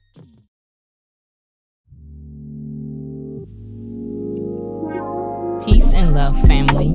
We invite you into the heart of our serenity, Ancestral Royal Pythons. At Ancestral Royal Pythons, we're not just breeders, we're nurturers of love and growth. Each of our high-end ball pythons is a tribute to the grandeur of the natural world and our dedication to quality. Reach out today and bring one of our creations into your home. This is Ancestral Royal Pythons. Your journey begins here. Here's to the exciting world of Ebony and Ivory reptiles. From unforgettable parties and events to keeping and hatching some of the dopest reptiles in the reptile hobby, we're all about education, quality, integrity, and respect. Hit us up and see how we can help make your next project a reality. Experience Ebony and Ivory Reptiles, where fascination meets fun. Ebony and Ivory Reptiles. Yo, what's up, everybody? Welcome back, man. Big shouts out to the sponsors and big shouts out to the sponsors of the live tour. We got both shedtesting.com, the homie Charlie. Be sure to get your shed test. We are running a promo code HC20. You get 20% off of individual shed tests. You can use it on multiple individual shed tests, but it's only good for one order. Whether you order one or you order 20 individual shed tests, you can use that promo code HC20. That's good until 10 p.m. tonight. And also big shouts out to Redline Shipping. Shout out to Robin for all of the support, man. Make sure you go to redlineshipping.com. You are better off red. You can use promo code Robin60 to get 60% off your first 2 shipments with Redline. Speaking of Redline, we got a Redline representative. We got Ed here. What's up, bro? Introduce yourself. Tell folks a little bit about your background. What's happening, brother? I appreciate you having me on, man. Yes, sir, man. So- It's good to be booth neighbors. Yeah, right. It kind of worked out that way, right? Yeah. No, I think Robin probably has something to do with that. Oh yeah, He's got a little bit- Robin pulls the strings. Robin's got some pull. here. So no, I'm blessed to be here, man, because filling in for Robin, because he's stacked busy, and great opportunity for him to entrust me and Tyler over there to represent here, and this has been an amazing show. So Yeah, man. It's been like a lot of traffic, like just coming through here. This is like a great placement for folks who are doing like what we're doing, because we're not really like selling much. Like we're selling the experience. yeah, man, and that's the thing. Like yesterday alone, we flew through all the shirts. Yeah. And people were literally, it was crazy, because this is when you're onto something or you're doing something differently, because the shirts were free. Yeah. If you rocked them at the show, right? Or $5 if you want to just have them. People were paying when they still didn't have to pay. So what does that tell you? They're not investing in the shirt. They're investing in, we believe in you and what Redline is and represents, to where that's how you know there's substance behind that. Absolutely. Yeah, and I was talking with Bob earlier. He was talking about like how he strategically laid everybody out, and I think for like what we're doing at the show, like this is like the perfect spot, right? Yeah. Because he was saying like how people at the front of the show, like a ball python person or something like that, they're not going to do well at the very front of the show, because everyone's going to walk in, they're going to make their rounds, and by the time they get back, then they'll have picked up something, so you can see what they bought, but not from you. And it's cool because like they have the first thing I think with the reptile industry, I think we're doing a way better job at representing a positive professional outlook, that we're not just some under the radar underground thing anymore, to where if you walk into the show, you're expecting just reptiles, just whatever, like you said. But you walk in, you see podcast booths up here, you see USARK, you see ship, you see like, you're like, wait, what did I walk into? Yeah. Like, I was like, this looks legit and professional. Then you can get into meat potatoes, look at all the reptiles you want back there, right? Absolutely. So talk about your background in reptiles, right? Yeah. So my background started hunting, fishing. My dad always had me out in the outdoors. Born and raised, so I was always catching animals, snakes, all that stuff out there. At the age of 5, I really got associated with actually the reptile industry. 5 years old, I'll be 34. Oh my goodness, in a couple weeks, right? So that's back in the day, right? Well, my dad had a buddy that was actually in the industry, and he had caimans, alligators, all that stuff in his basement, and he had all kinds of stuff. He also had diamondback terrapins, which is one of the most pretty turtles you're ever gonna see, displayed in his house. Little did I know, 20 years later, I'm going to be one of the top producing breeders of diamondback terrapins in the country, right? It's crazy how that came to a full circle. But my first intro was, reptile shows when I was younger. So I got into keeping. But then I also got my degree in wildlife resource management. So I went to school, so I know I wanted to work with animals and stuff like that. So when I started doing that, I was like, then where do I go from there? Still kept animals on the side. And then I moved down to Florida from Ohio, and I became the regional aquatic biologist down there. Okay. So I was doing that. I worked at a couple zoos, really trying to find my way in my niche, right? What I want to do for a long haul. I knew I was a hands-on kind of guy. So breeding and the zoos and stuff like that was like, okay, that's what I kind of want to do. But then when we moved back to Ohio, I worked at the Toledo Zoo, and I loved that. I would have made a full career out of that. but it didn't work out. So, me and my wife and my 3 little ones moved to Youngstown on this side of Ohio. Then that's where I fell into really more of the industry because I wasn't working in my career field with reptiles or anything like that. But I was like, I didn't want that to stop me from what I wanted to pursue. I was still breeding the Diamondback terrapins, but that's when my educational programs came to fruition because I was like, when rubber meets the road, I'm not in my career. I was like, man, like, I have that entrepreneur mindset of like, man, like, what do I do? And I fell into doing educational programs because I saw a niche and a need for it because my wife's a teacher also. Okay. So and I love my town and my community. So I was like, you know what? If no one's going to step forward and there's no one doing this kind of stuff, then I will. So it kind of started, full circle with, the programs, breeding. And then now I'm actually working for Redline. I'm getting more in the mainstream of the industry. And because I was never in the circuit with shows, so I was just like doing my own thing.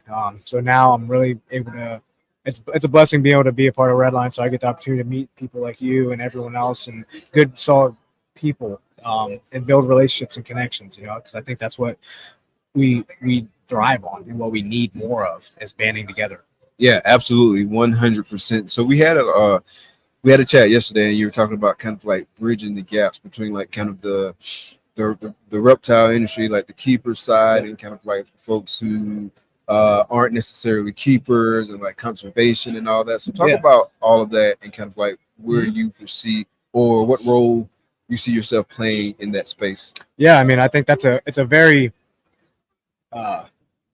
it's not very often that you get someone that throughout my whole entire experience with animals, there's not many people that have a double mindset of conservation and keeping, right? And if you've ever dabbled in either one of them, with keeping, you're either in keeping and not really in the conservation mindset. And I mean, your conservation mindset, but I'm talking about like working out in the field with the animals, right?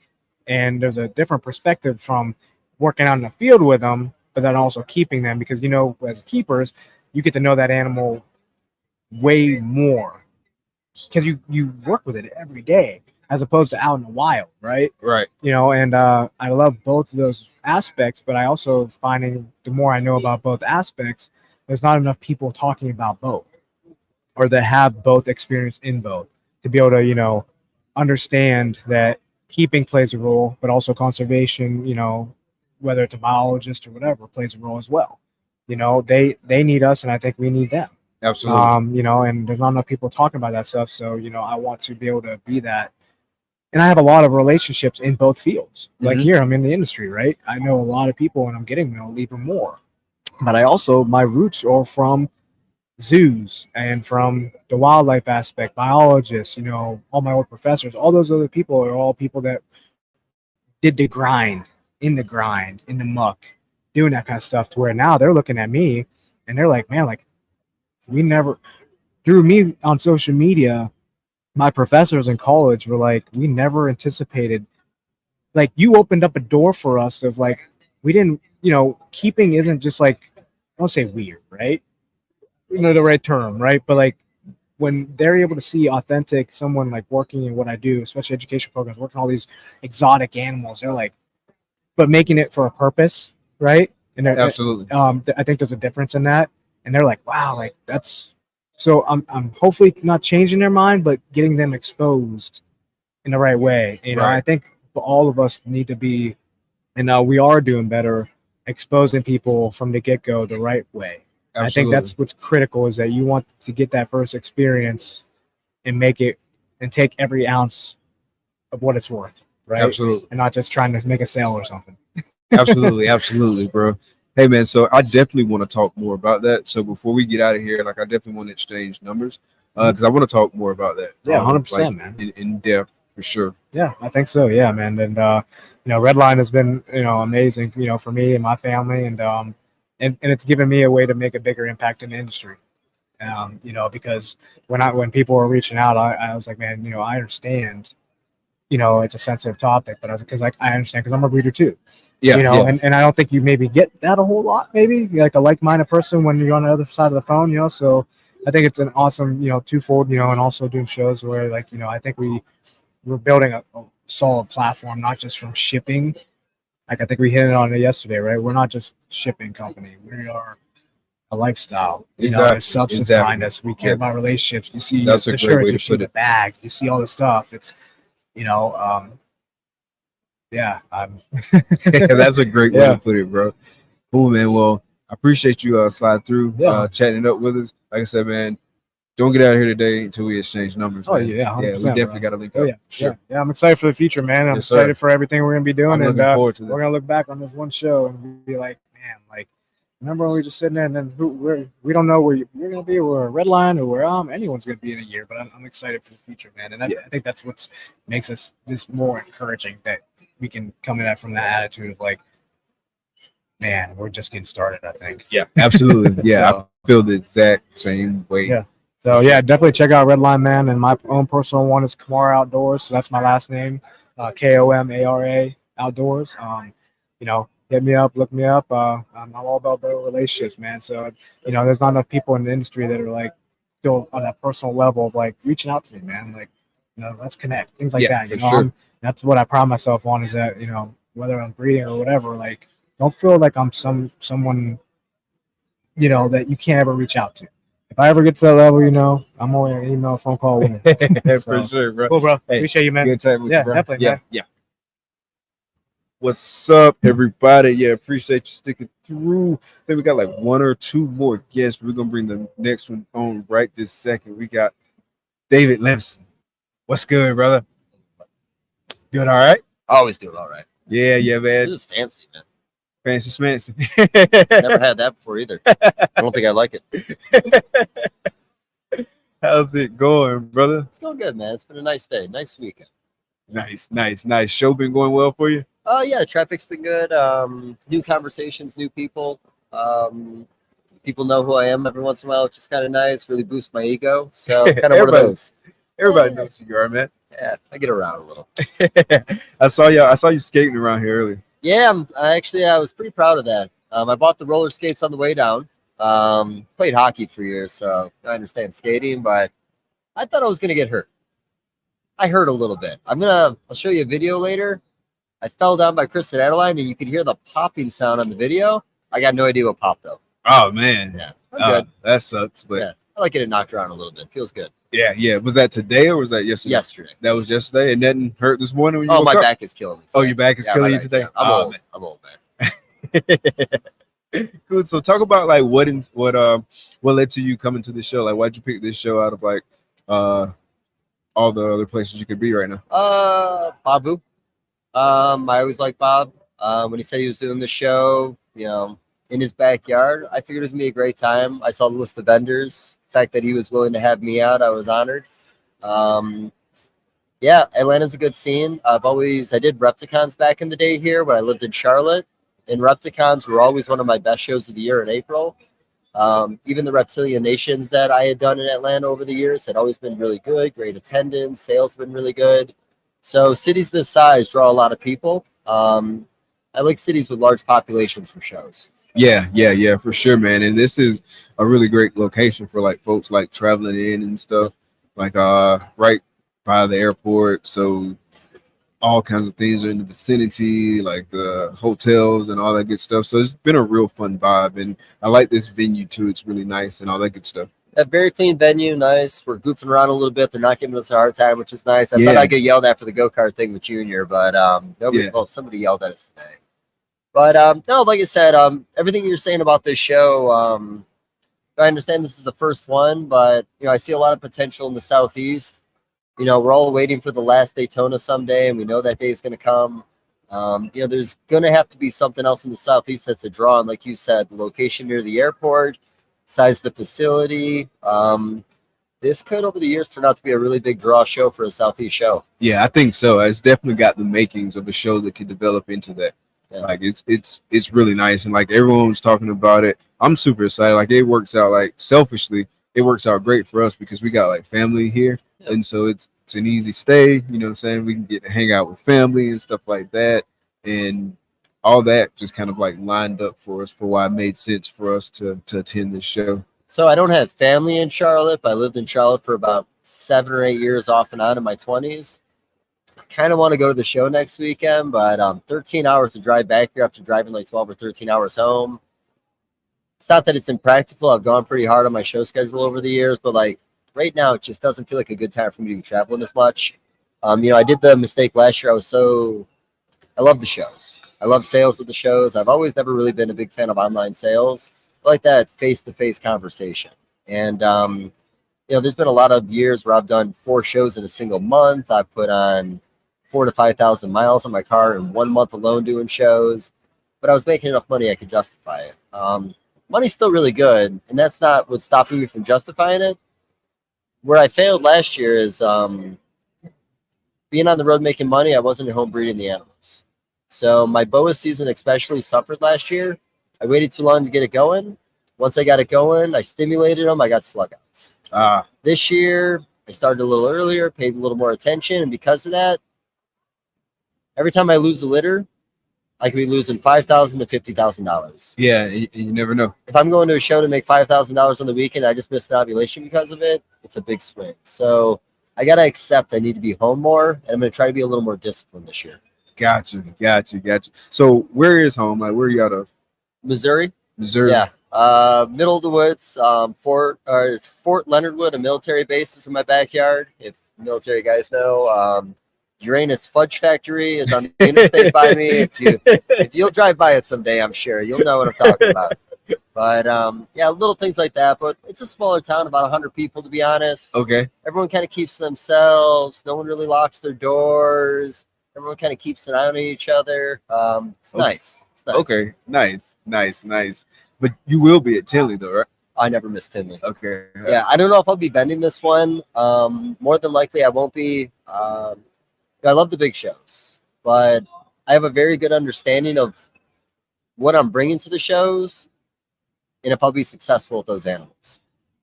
My best shows are always my boa shows, especially at Tinley. There's a lot of really good boa breeders that go out there. So not only boa guys coming to buy from me buy from them and everything else, just works out really nice for boas there. Okay. If I've got a good boa lineup, a good skink lineup, something that I'm going to kind of stand out in the crowd, I'm going to go. Gotcha. But when it comes to high-end ball pythons, people know what I'm going to have, when I'm going to have it. And we all know that those sales a lot of times happen behind the scenes.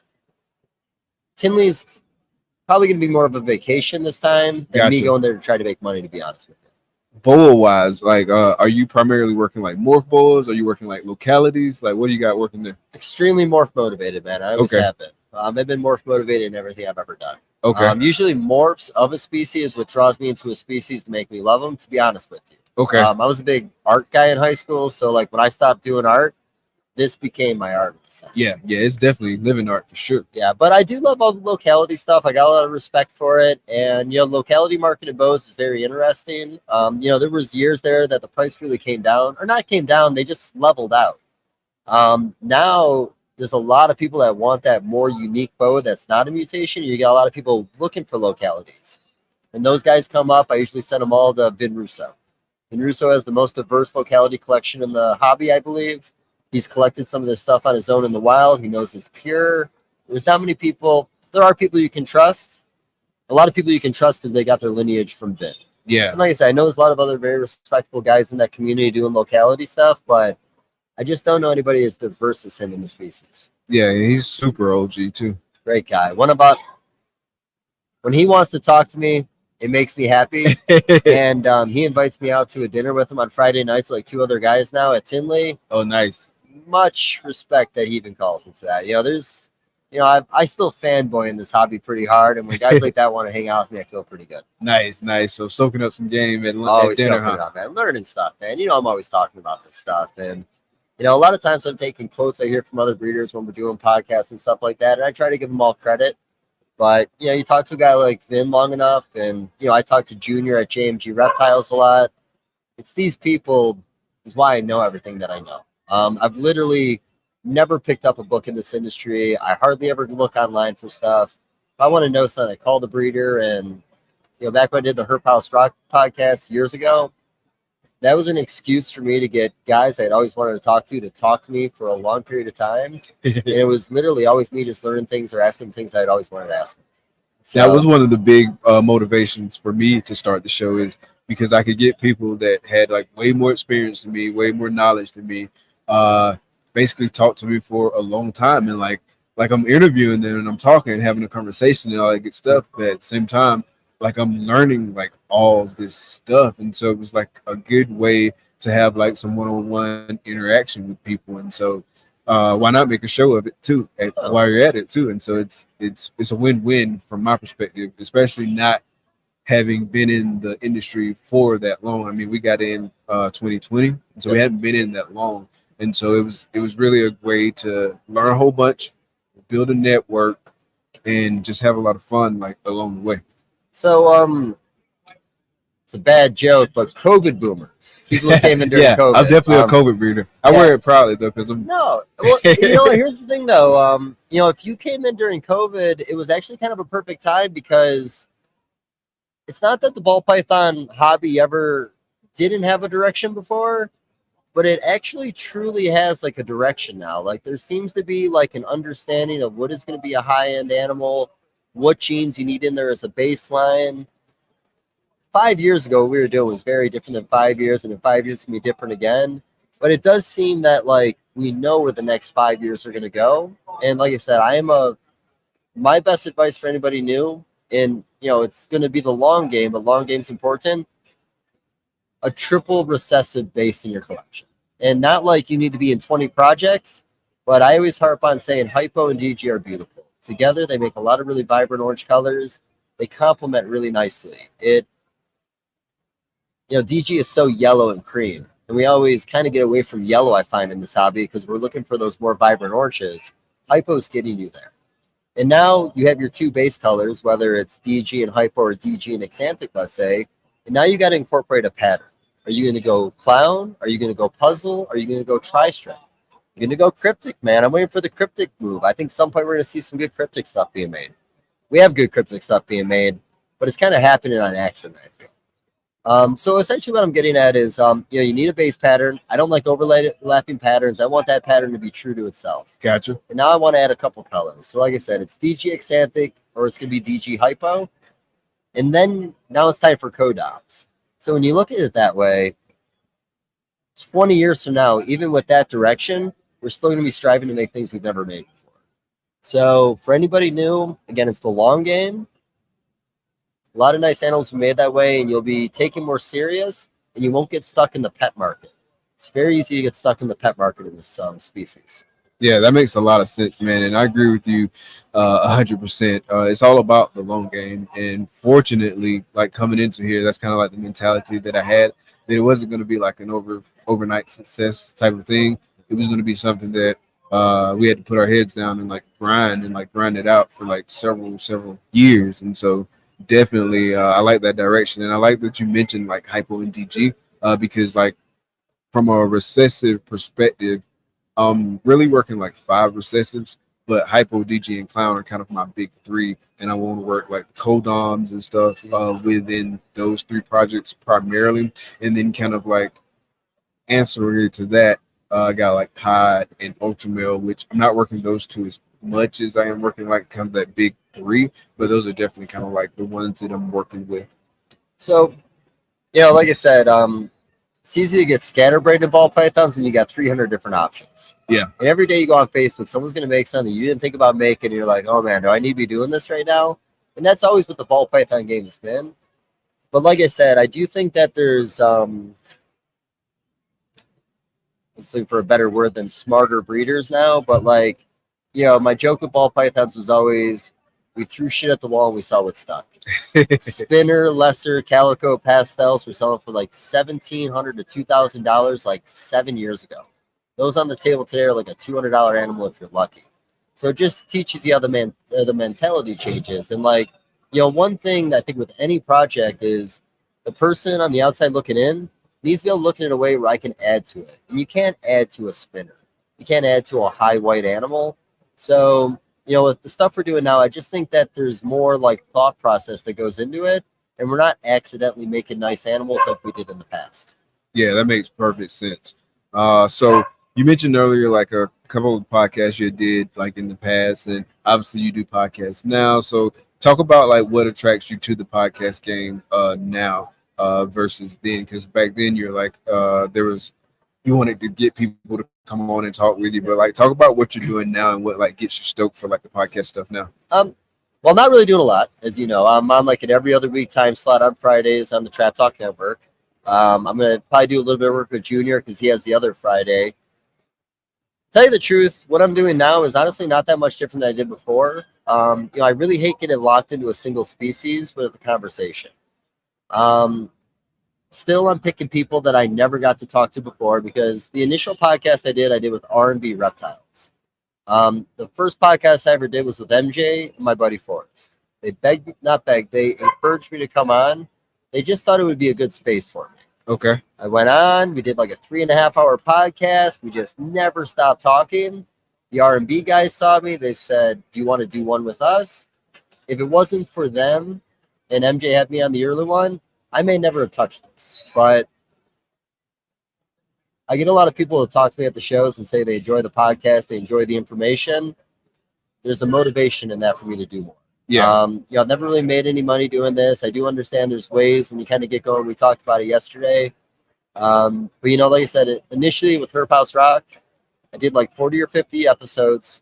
Every week it was a different species, and I never even advertised. I never posted about it. I never made a Facebook thing. I know it's bad marketing, but like it was just kind of something I put out there that somebody found it. It felt good when somebody found something you didn't tell anybody about.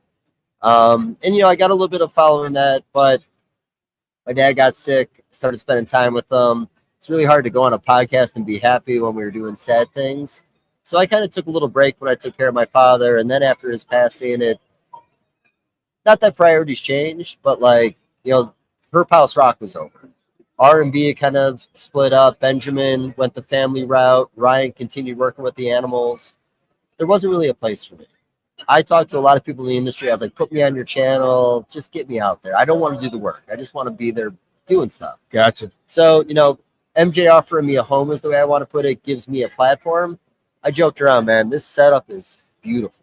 Appreciate it, bro. I literally have a cell phone. I lean up on a wall and I put a piece of duct tape on it when I do a podcast. That's literally every podcast I've ever done. And I take a little pride in my half-assing it or just like the loose way I go about it. And I always joke around. The quality might not be there, but the quality of the conversation will be there. Yeah. But like I said, I put a lot of thought into this from an aspect of, I have a lot of new podcasters ask me questions sometimes, like, how do you do it? What do you do? You can't be fake. Like, I can't, that high energy you need in the beginning of these like YouTube videos where you come on all like sauced up and sweaty about your sponsors and shit. I can't do it. I can't do scripts. I can't read from stuff. It's just not in my nature. I'm a wing it guy. When I do a podcast, I literally have no questions prepared. I don't have any idea what the conversation's going to be. Everyone I've ever been has been that way. That's me. But I've obsessed over this for 20 years. I obsess over sports. I can tell you sports stats that are useless. I obsess over reptiles. So I know a bunch of reptile stuff that maybe is useless to some people, but stories along the way from having good conversations with people. I always talk to people too about like, I'm sure you have people tell you they don't want to do it sometimes. Yeah. And I struggle with that because I don't want to hear no. And like some of the OGs in the hobby that I guess my bucket list people, I get pushback. A lot of them don't want to do it and they say things, this is going to be drama, this is going to be that. But like, I don't think the way I do it, and I don't think the way you do it is the way anybody else does it. I think we all have our own way of doing it. Yeah, absolutely. And it's not for everybody. That's the reality of anything in life. I'm a good conversationalist. I ask real questions because I want real answers. Like, I don't ask generic things because I think it's good for like content. I don't like to chase the relevant thing going on in that moment. We don't read like we used to in the hobby. Tracy Barker's still writing books. There's a couple other people that write books, but like when you think about how information is going to pass on our hobby moving forward, I genuinely believe these conversations and podcasts is the answer. I think it's an easy thing for people to listen to. And for me, my brand, I want you to be able to listen to something I made today, 7 years from now, and still have a relevant feel to that conversation. Whether it's talking about something that happened in the past, a species in that moment, breeder tips. That's the way I look at podcasts. Like, I don't I don't need it to be about who smacked who in the face this week. I know it's going to get people on there. I know they're going to want to listen to it. I know they enjoy it, but like, it's information. I want to put information out there, and I want there to be a library of information I can put out there. Yeah, that makes perfect sense. So, That makes perfect sense. what's your brand, buddy? Like, when you got into this, like, did you have somebody that inspired you to do this, or did you just say, man, I think this is a good space for me, I want to do it? So like getting into it, man, one of the first podcasts that I really kind of tapped into, it was like 2 podcasts, right? So it was Gershon from GP Snakes. He's no longer in the hobby at all anymore. He got out about a year and a half ago.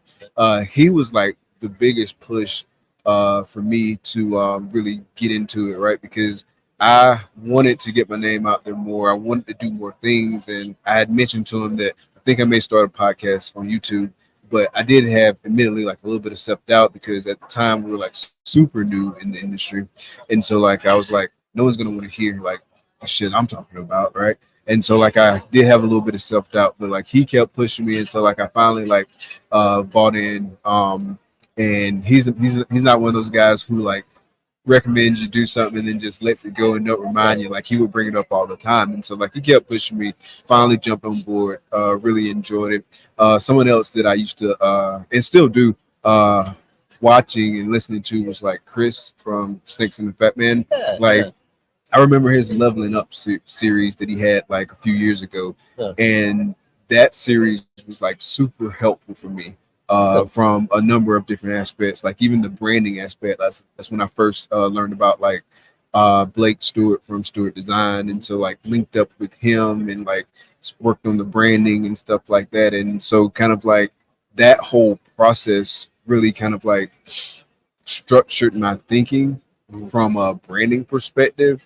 And then from there, everything's kind of mapped back to that process. Like, how does this fit within like the direction that we're trying to go from a branding perspective? And then I just kind of like bought all into it. And so like that was a series that like really had a major impact on like what we were doing. And so to your point about like this is information, like this is important for people to hear stuff like that. Absolutely, positively. I mean, Chris, he made that series, had a whole bunch of people come on. I mean, he had Justin come on, he had Brittany come on. I think he had who else? There were a couple other people who I'm forgetting, and so apologize for that. But anyway, he had that series, and I mean, look, it impacted me like in a major way. And so like that was like super cool. And so I definitely appreciate these podcasts being out here. There's a lot of good information and folks learn a lot. And so, and I really enjoy doing it because I'm naturally an introverted person, and it took a little bit to push me to like do this because before I wasn't comfortable with like public speaking. I still remember the very first podcast that I did. I got invited on, and like I was like nervous as shit. Like I was like shaking. Like I was good. I had talked myself into it like until like the timer started going. Yeah. And it's like, oh shit, I'm gonna be live in 30 seconds. Then I was nervous as hell again, but I calmed down by the end of it. I don't get nervous anymore. There's probably still like some of that same energy there, but now that energy is like converted into like having that energy to when you got to come on and be like, yo, what's up everybody, and like calling out stuff. And like so that's kind of how I channel that energy now. So it's like a totally different dynamic now. But yeah, really love the podcast stuff, really love the information that's out there, and love the whole movement because it's important. It's really important. Yeah, it's really spread out too. Like we joked around the other day, there's probably 150 of us doing it. Who's gonna survive, and why are they gonna survive? You know, you bringing up Chris. I love Chris. Me and Chris have kind of like crossed paths for years, like in the New York scene, Long Island, stuff like that. We've talked. I was at Daytona with him a couple of years, having great conversations. I've always wanted to be on Chris's podcast. I might have been invited on one time, but I might have not. I don't know. We're good, but like, you know, sometimes just because you know one person, you're worried that someone else might not like you because they don't like that person. Yeah. Hardest thing about this hobby. Yeah. Like I love everybody. I'm friends with everybody, and I always tell everybody I have a individual relationship with everybody in this hobby where you might not understand it, you might not like that person. That's how it should be. It shouldn't affect me. So, you know, I'm always kind of worried because, you know, it's kind of a cutthroat industry sometimes when everybody wants to be successful. Sometimes I'm worried I don't get invites because of certain people I know, and I think that's silly. everyone should invite me on. I even told you, man, when you asked me the other day, I was like, I really would love to come on. We're gonna do it soon. You're gonna set a date for it, but like, absolutely, Chris too, man. Like, I've got all these silly ideas in my head. If I actually get invited on Chris's sometime, I really hope that he has me on, and I might even hit him up and make him. Not make him. That's not the way of putting it, but like, he's one guy that just because we had a past, I just always wanted to have that conversation with him again. You know? Yeah, absolutely. Yeah, I think that would be a dope ass hookup too. I'm sure he's gonna love it and hate it all at the same time, man. I'm sure I'm gonna be a dumb kind of silly that I hope he enjoys, man. I've got, like I said, you watch that one because I promise you, it's all worked out in my head already. I've already planned it out. Yeah, I can see the two of you getting together and it been funny as shit too. Never know what it's gonna be. You know? Cool, man. Well, man, it's been great. Can't wait to get you on again, man. This has been amazing, man. Appreciate you stopping by, man. Appreciate that. Yes, sir. Just set a date. Worst handshake ever. I knew I was gonna fail at that handshake. I yeah, felt it. Yeah, we were both going for that. something different. Yeah, I we went gotta too do it normal. over. You went too cool. Get in the. No, There we go. Again, man. Yeah. All right. that was okay, we tried. Yeah, we'll get it. We'll get it. But yeah, like I said, reach out to me. I love it, and honestly, hit me up sometime you want to talk about this. Yeah, you know, for sure. I enjoy the conversations. You know. For sure. Definitely, yeah, man. man. It was a Looking good time. I forward to it, appreciate man. you. Yes, sir. Have a good one. Cool. Yeah, man, that was a good one. That was a very interesting conversation. A lot of fun, man. And we got one more for today. We got the homie Pat from Dragon Soul.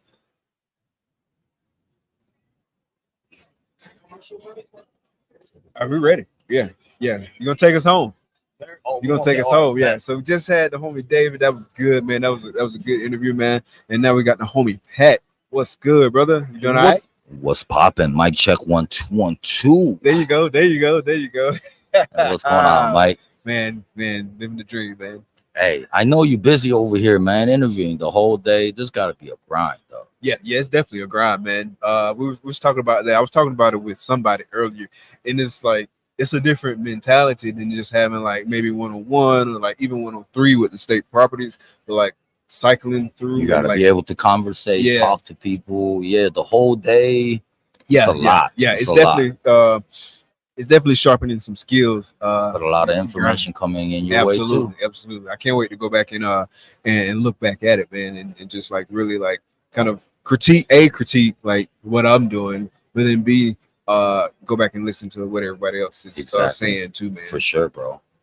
I try to tap in every time you go live, man, or your recordings. I think your videos are very helpful. So yeah, I do the same thing. I leverage your resources and your videos, and I learn a lot, man. And the thing you're doing with Matt, I think that's pretty cool too. I appreciate it, man. Appreciate it. Yeah.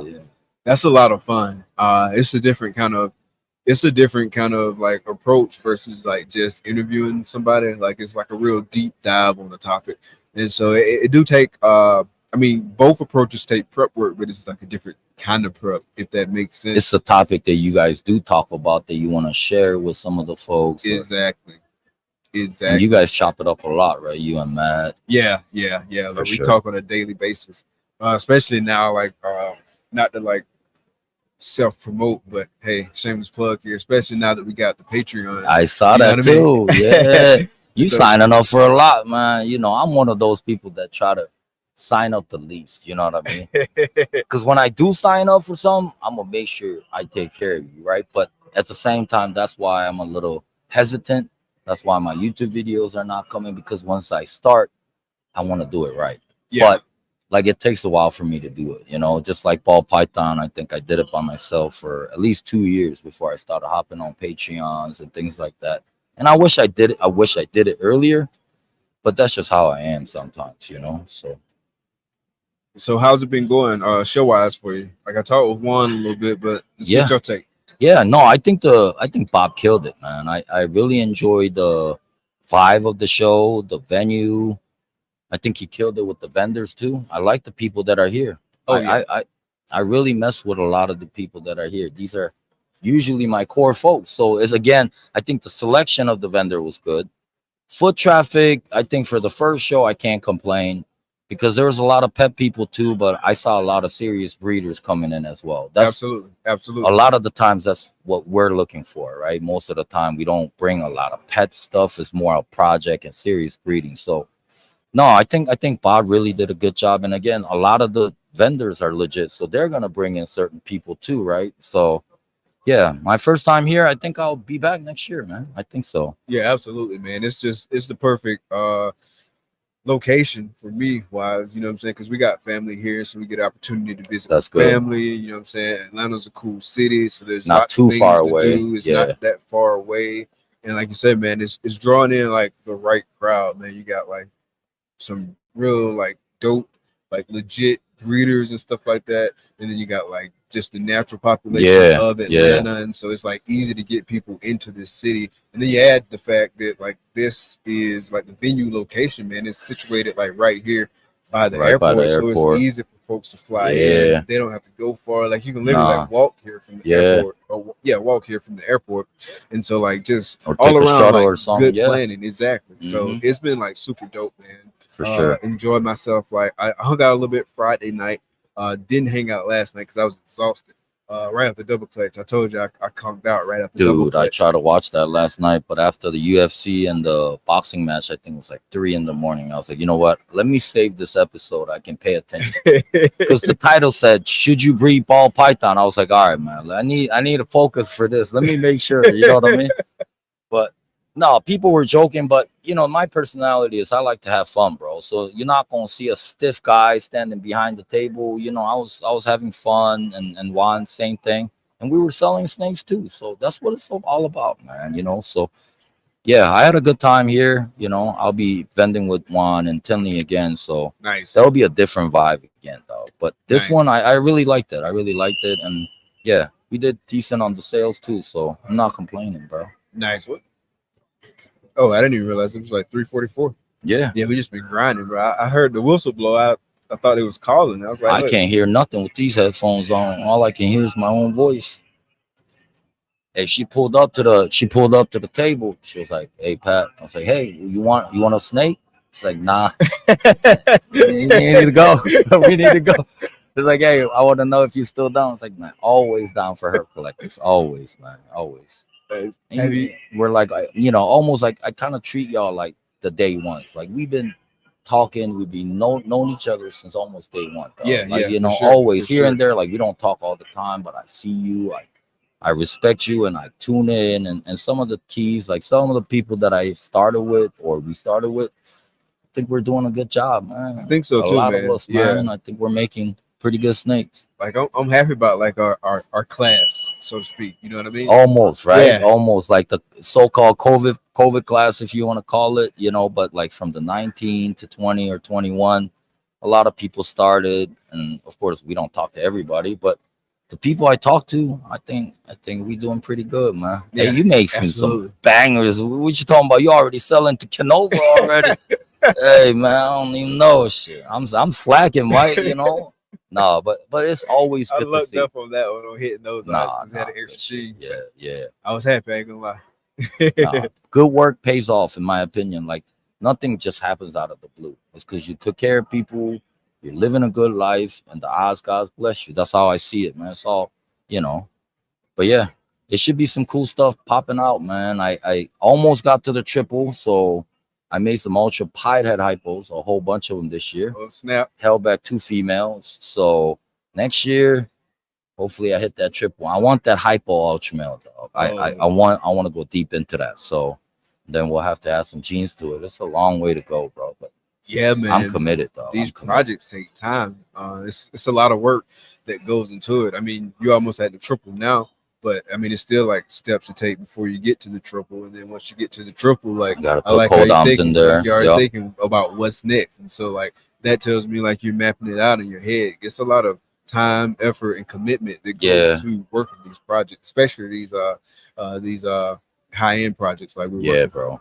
And some projects like Ultimate Hypopod, I honestly haven't even seen much cooldown for me to shop for. So some projects, like you got to make your own, and you don't even have a choice to buy any. Like, where am I gonna get a coldom, you know, double visual, you know, Ultimate, dude, Ozzy maybe, but there's really not much out there. So I gotta pay my own pass. So it takes a long time, man. So, but I like Ultimate a lot. Ultimate Hypo especially, I like a lot. So I'm gonna plug it up to Clown, Pied, Made some quads this year. You know, I'm deep in that project, bro. I'm gonna dig it out. I'm gonna dig it out. Oh, nice, man. I love the ultra male stuff, man. Definitely looking forward to like the projects that I'm working like in ultra male, particularly like ultra male clown, but I'm even working like ultra kiki and Nice. stuff like that. So I'm gonna have to holler at you too, you know. But yeah, I got kicked in the guts on that project this year, but hopefully next Really? year do me a little bit better. Like my girl, man, because I was looking to make like some real foundational animals for like that project, and so the pairing was ultra male clown to black pastel, ultra male genetic stripe. Ooh. And so everything was gonna be ultra male. Yeah. Everything's gonna be double head kiki. Yeah. And then we have black pastel and about half the babies. Yeah. She got up to like 27. Nah. And then changed her mind, bro. Changed her mind. 2 girls did that to me this year. I think they were almost at 30. They're like, no way. It happens. Man. Yeah, it happens. It happens, you know. So yeah, sometimes they go back, but I mean, you know, again, I had some, you know, I had my first DG clown this year. Nice. My first DG, my first DG clown was a red stripe DG clown had hypo. That's my first DG clown. Yeah, that's the way to end So the project. it took a little bit longer, but you know, again, you know, I wanted to stay away from pastel, and I wanted something other than yellow belly, and I like red stripe and DG. I think it looks clean, man. So oh yeah, absolutely. yeah, next year should be even better, you know. But yeah, I'm going into the DG hypo clown stuff, and then ultra hypo clown stuff or ultimate hypo clown pie stuff. Probably in about 10 years, yeah. Yeah, and that's what's cool about like this industry, this hobby, particularly if you like working your projects to progress them. Like next year should be better than the previous year, and then so on and so on and so on and so on. There's so much to look forward to, and we have to keep, you know, or at least in my opinion, I have to keep buying and kind of reconstructing like the males that are going in, or even some of the females that gotta go because some of the new ones came in. So that's what I'm trying to focus on this year and next year. Is like the holdback, the pruning process, and getting what I need for 2 years down the road, you know, kind of seeing it, right? Even though if I don't have it, kind of try to see it and kind of get some ingredients and push it to the side, man. So like, you know, now I had DG clown had hypo, I can put in a lot of codon because that male can go to a lot of females and make combos, right? So absolutely. I think that work pays off. Once I have ultimate hypo pie male, but I don't have a lot of females to make the ingredients to build on that. So I'm still, you know, I think I had 2 female ultra pie had hypos this year. Held both of them back. I have a yellow belly yellow belly hypo double head ultra pie. Female. Okay. That's growing up. So again, in about a year or 2, the odd guys shouldn't be so hard to beat. You know what I'm saying? Once those grow up with the triple visual, I think I should start cooking pretty good stuff. You know what I mean? So, nice. But right now it's a lot of holdback, right? The best stuff I have to hold back. I can't sell. So yeah, you have to, man, because you need those numbers to work in your favor, both from like just like the actual odds and then the opportunity too, right? Yeah. And so you gotta hold like all that stuff back so you can progress your project forward, because it's a numbers game, and so you need multiple shots. It is. Yeah. The more eggs you have in that project, the better, as far as like long-term success in that project and pushing it forward. Right. Because them odds guys, man, they can be a bitch sometimes. Yeah, man. And So sometimes they can hook you up. they can hook you up. Yeah. So It feels like, you know, like 1 or 2 bangers a year, I'm okay. Right? Like, like you said, like you have the most anticipated pairing. If I can hold back 1, it'll be nice to sell 1, but if I can hold back 1, I'm okay, right? As far as odds go, you know. Absolutely. If I can't even hold back 1, that's a problem. You know? Absolutely. I got beat on that one. You know what I mean? But yeah. I was looking back at like, I was thinking, because I was like, am I being like too hard on like the odds guys as far as like how last year's season went? But then when you look and I got 20 something holdbacks. Yeah, bro. It's like, maybe you need to give them a little bit of a break. Yeah. Put a price tag on all of them and add them up. You'll be surprised. Yeah.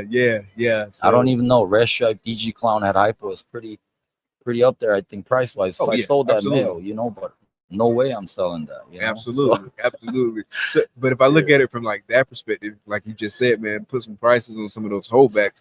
It's like, yeah, I made some stuff to sell. I just sold it to myself. Oh yeah, you did. Oh yeah, you did. Yeah. If Justin's looking into your holdback, yeah, you making some shit. Yep. Nah, man. Like I said, you put in the work. you know, again, the people I mess with, you know, the class we came in, I like that word too. The class we came in with and the people that we mess with, you know, we might talk to different, you know, people throughout the time, but when we come all together, I think we putting in some real work. Man. Yeah, absolutely. There's people that are not putting in the work and they just got in, was like, you know what, if I drop $5 grand, I'm gonna make 10.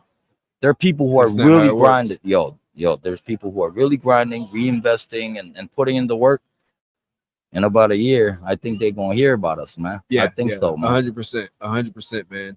And then like folks, like kind of like in our group, man, like we're doing it from so many different angles. Not everybody's working the same project. Right. Not everybody's doing the same thing on social media. Like you're just hitting it like from all these different angles, man. So and it's almost like we decided to do something different. But like you said, I come then with Juan.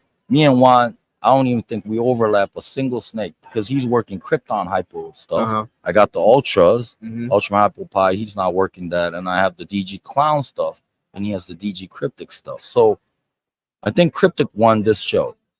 Kryptons are coming back. Yeah, he was saying that that was pretty high. He said he was getting like it was hot. It was hot this show. It was hot this show. I think Krypton definitely won, at least in my table. You know, I had some good clowns out there, but I think Krypton had it. Man. Nice. Well, bro, we're getting close to the end of the show. I think I'm gonna wrap up with everybody, man. We're gonna call it a day because we'll be breaking down soon. Yeah, I'm gonna start breaking down in 5 minutes. So. Oh, are you? What time? 5 is when they close. 5 is when they close. I'm gonna start closing at 4. That's what Papa Kabelka said. He's closing down at 4. So I said, all right, let's roll with the KINOVA. Oh, so you can close down a little bit early? Yeah. Okay. So yeah, we might start closing a little bit. I mean, it depends, you know, like Bob and everybody might want us to just keep the tables open. But again, you know, like Tinley, sometimes you see people break down at like 1 o'clock and the show stops at like 5 or whatever, right? So again, you know, I think everybody's gonna see, but I think it's up to us. But I think most of the people that we were supposed to seal the deal with and people who were interested, I think we took care of them. So yeah, absolutely. 10-hour drive to go, bro. Yeah, we got a 5, but yeah, definitely. I was telling her too, y'all better come up to Chicago, man. I got a couple spots. You know what I mean? You gotta bring her up. Okay. And you know, leverage what you're doing and you know, bring her up and show us some good time. Chicago's fun, man. Just leave Tinley. Don't go somewhere before Tinley and you'll have fun in Chicago. Okay, gotcha. Once you get to Tinley, you trapped, dog. No, I'm sorry. There's nowhere to go eat. There's nothing to do, man. You know, gotcha. But, yeah. No, but Mike, always fun chopping it up with you, dog. Bro. You know what I mean? Always good to see you. Sir. And you killing it with the Patreon, YouTube. I love it. Appreciate it, bro. Keep raising the bar. Appreciate it, bro. Keep raising the bar because there's a lot of podcasters. Again, I'm not being a bully or a hater, everybody. Come on, man. I got AirPods in my ear. Sound quality matters. Video matters, okay? Like, you know, let's put some quality and some effort into it. And then, Mike, you killing it. Though. I appreciate it, bro. Keep that I shit appreciate up. it, man. I love it. It means a lot, man. Yeah, for sure. It means a lot. For sure. And that means a lot to everybody else because they see you and that's how they're like, oh, you know what? Maybe I should do mine a little better. Oh, I like what Mike's doing with the lighting or whatever it is. Somebody got to lead the way. Man. I appreciate it, bro. That means a lot, man. Yeah, for sure. Yeah. And, you know, whenever I come on the podcast, at least I try to have a good sound, decent lighting, right? And even though I don't have a podcast, I think it's important. Yeah, it's super important. Super important. It'll be quick. I'll be quick to, you know, stop whatever if I start hearing, you know, side noises, you know, whatnot. Sometimes, you know. Yeah, I'm in the audio business, or I used to be in the audio business. So, dude, with sound, yeah. Think about like hearing like raps that have no beat on it over and over again and trimming every side noise and like literally touching every single bar type of thing. And that's what I used to do for hours. Yeah. Oh, word. Yeah, I didn't know that, bro. Yeah. So sound, you know, that's me. So, you know. Okay. And that's why I think a lot of people are like, oh, Pat, you sound good when you come on the podcast. Well, if you shut everything off and listen to your voice over and over again 20 times, you'll see what you need to do to make your voice like fit, you know what I mean, the platform or the microphone, you know. So yeah, I definitely might have to pick your brain on some of that stuff, bro. I got you, dog. Yeah, I appreciate that. It might be an overkill, but it's you know what I mean. Sound is very important. It's super important. Like it's the most important thing. Like the video can mess up right now, and people wouldn't be like annoyed. It'd be like whatever. But when the sound went bad yesterday. Unless like we're showing snakes or something, they're like staring at the screen. Different. you can literally put the phone down. If the audio's good, they can just listen in, right? Exactly. Exactly. 100%. Yeah, man. Looking forward to I see you in Tinley and I see you at KINOVA facility. You know it. We're gonna see each other a lot in the later year. It's like the hibernating season's over now. We about to be live. Yeah, we out here. Yeah, we finna have some hatchlings, man. I'm excited to see everybody's stuff. But yeah, man. For it was sure, a good man. show. For sure, man. And everybody, man, appreciate y'all in the chat. This is the homie All day. Pat from Dragon Soul Reptiles. He's taking us home. Yeah, Taking it appreciate home, everybody. Everybody, shout out to the sponsors, man. Make sure you do promo code HC20 at shedtesting.com. That promo code is good till 10 p.m. tonight. You get 20% discount off individual shed tests. Damn. And that's as many as you want to order on one single order, but up to 20% discount on individual shed tests. And make sure, man, you check out Redline Shipping, man. The homie Robin, man, all around good dude, good branding, good service, great movement. Definitely use promo code Robin 66% off your first 2 shipments with Redline, man. But definitely appreciate all y'all tapping in, man. This has been real, man. But this is it for today. For Collect Conversations, I'm Mike, the lovely lady behind the scenes. It's the card. It's the homie Pat from Dragon Soul Reptiles. Thank y'all for coming out. Be blessed. Peace. Let's step up in the spot, they know the deal. Chillin' with that thrill. From the bottom to the top, I'm the king of the hill still. Eyes on me, feel the heat, it's a thrill feel. Got that shine in my hand, man, it's giving them chills still. They wanna taste, they wanna see what's in my sleep. Believe, got that fire in my grip, yeah, they need defend. No counterfeit, no tricks, just the realest thing. Pure and uncut, got them down, dropping to your knees, freeze. It's that glass, baby, crystal clean, pristine. Make you wanna dive deep like you living in a dream. Got them hooked on the vibe like an addicted fiend. This that glass, baby, you know what I mean. In the night it glows, whole place lit, can't quit. Every eyes on me, they can handle this shit. Hit, feel the rush, feel the push, yeah, it's too legit bliss. Once you get a taste, ain't no way you'll quit this. Pure like the rain, cold like the snow. Yo, they crave for the touch, yeah, they wanna know. Dope, what's the secret mojo? Got that perfect glow, you know. Take a hit of this life, let your worries go slow, slow. That glass, baby, crystal clean, pristine. Make you wanna dive deep like you living in a dream. Got them hooked on the vibe like an addicted fiend. This that glass, baby, you know what I mean. They come from miles around just to get a glimpse. Whispering in the dark, making deals with pimps. Got that high grade shit, make the whole world limp. Glimpse, I'm the dealer of dreams, call me the main event set. Ain't no fakes, ain't no lies, it's the realest deal. Chill, got them looking for that glass, yeah, they love to feel real. I'm the plug, I'm the source, got that golden seal. This that glass, baby, now you know it's real. This that glass, baby, crystal clean, pristine. Make you wanna dive deep like you living in a dream. Got them hooked on the vibe like an addicted fiend. This that glass, baby, you know what I mean. In the end, they all come back, craving more and more. Once you get a taste, ain't no closing that door. I'm the king of the game, hear the lion roar. This that glass, baby, and it's what you're here for.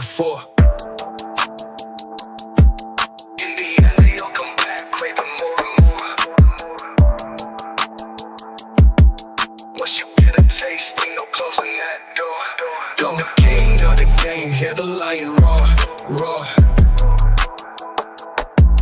This that glass, baby, and it's what you're here for.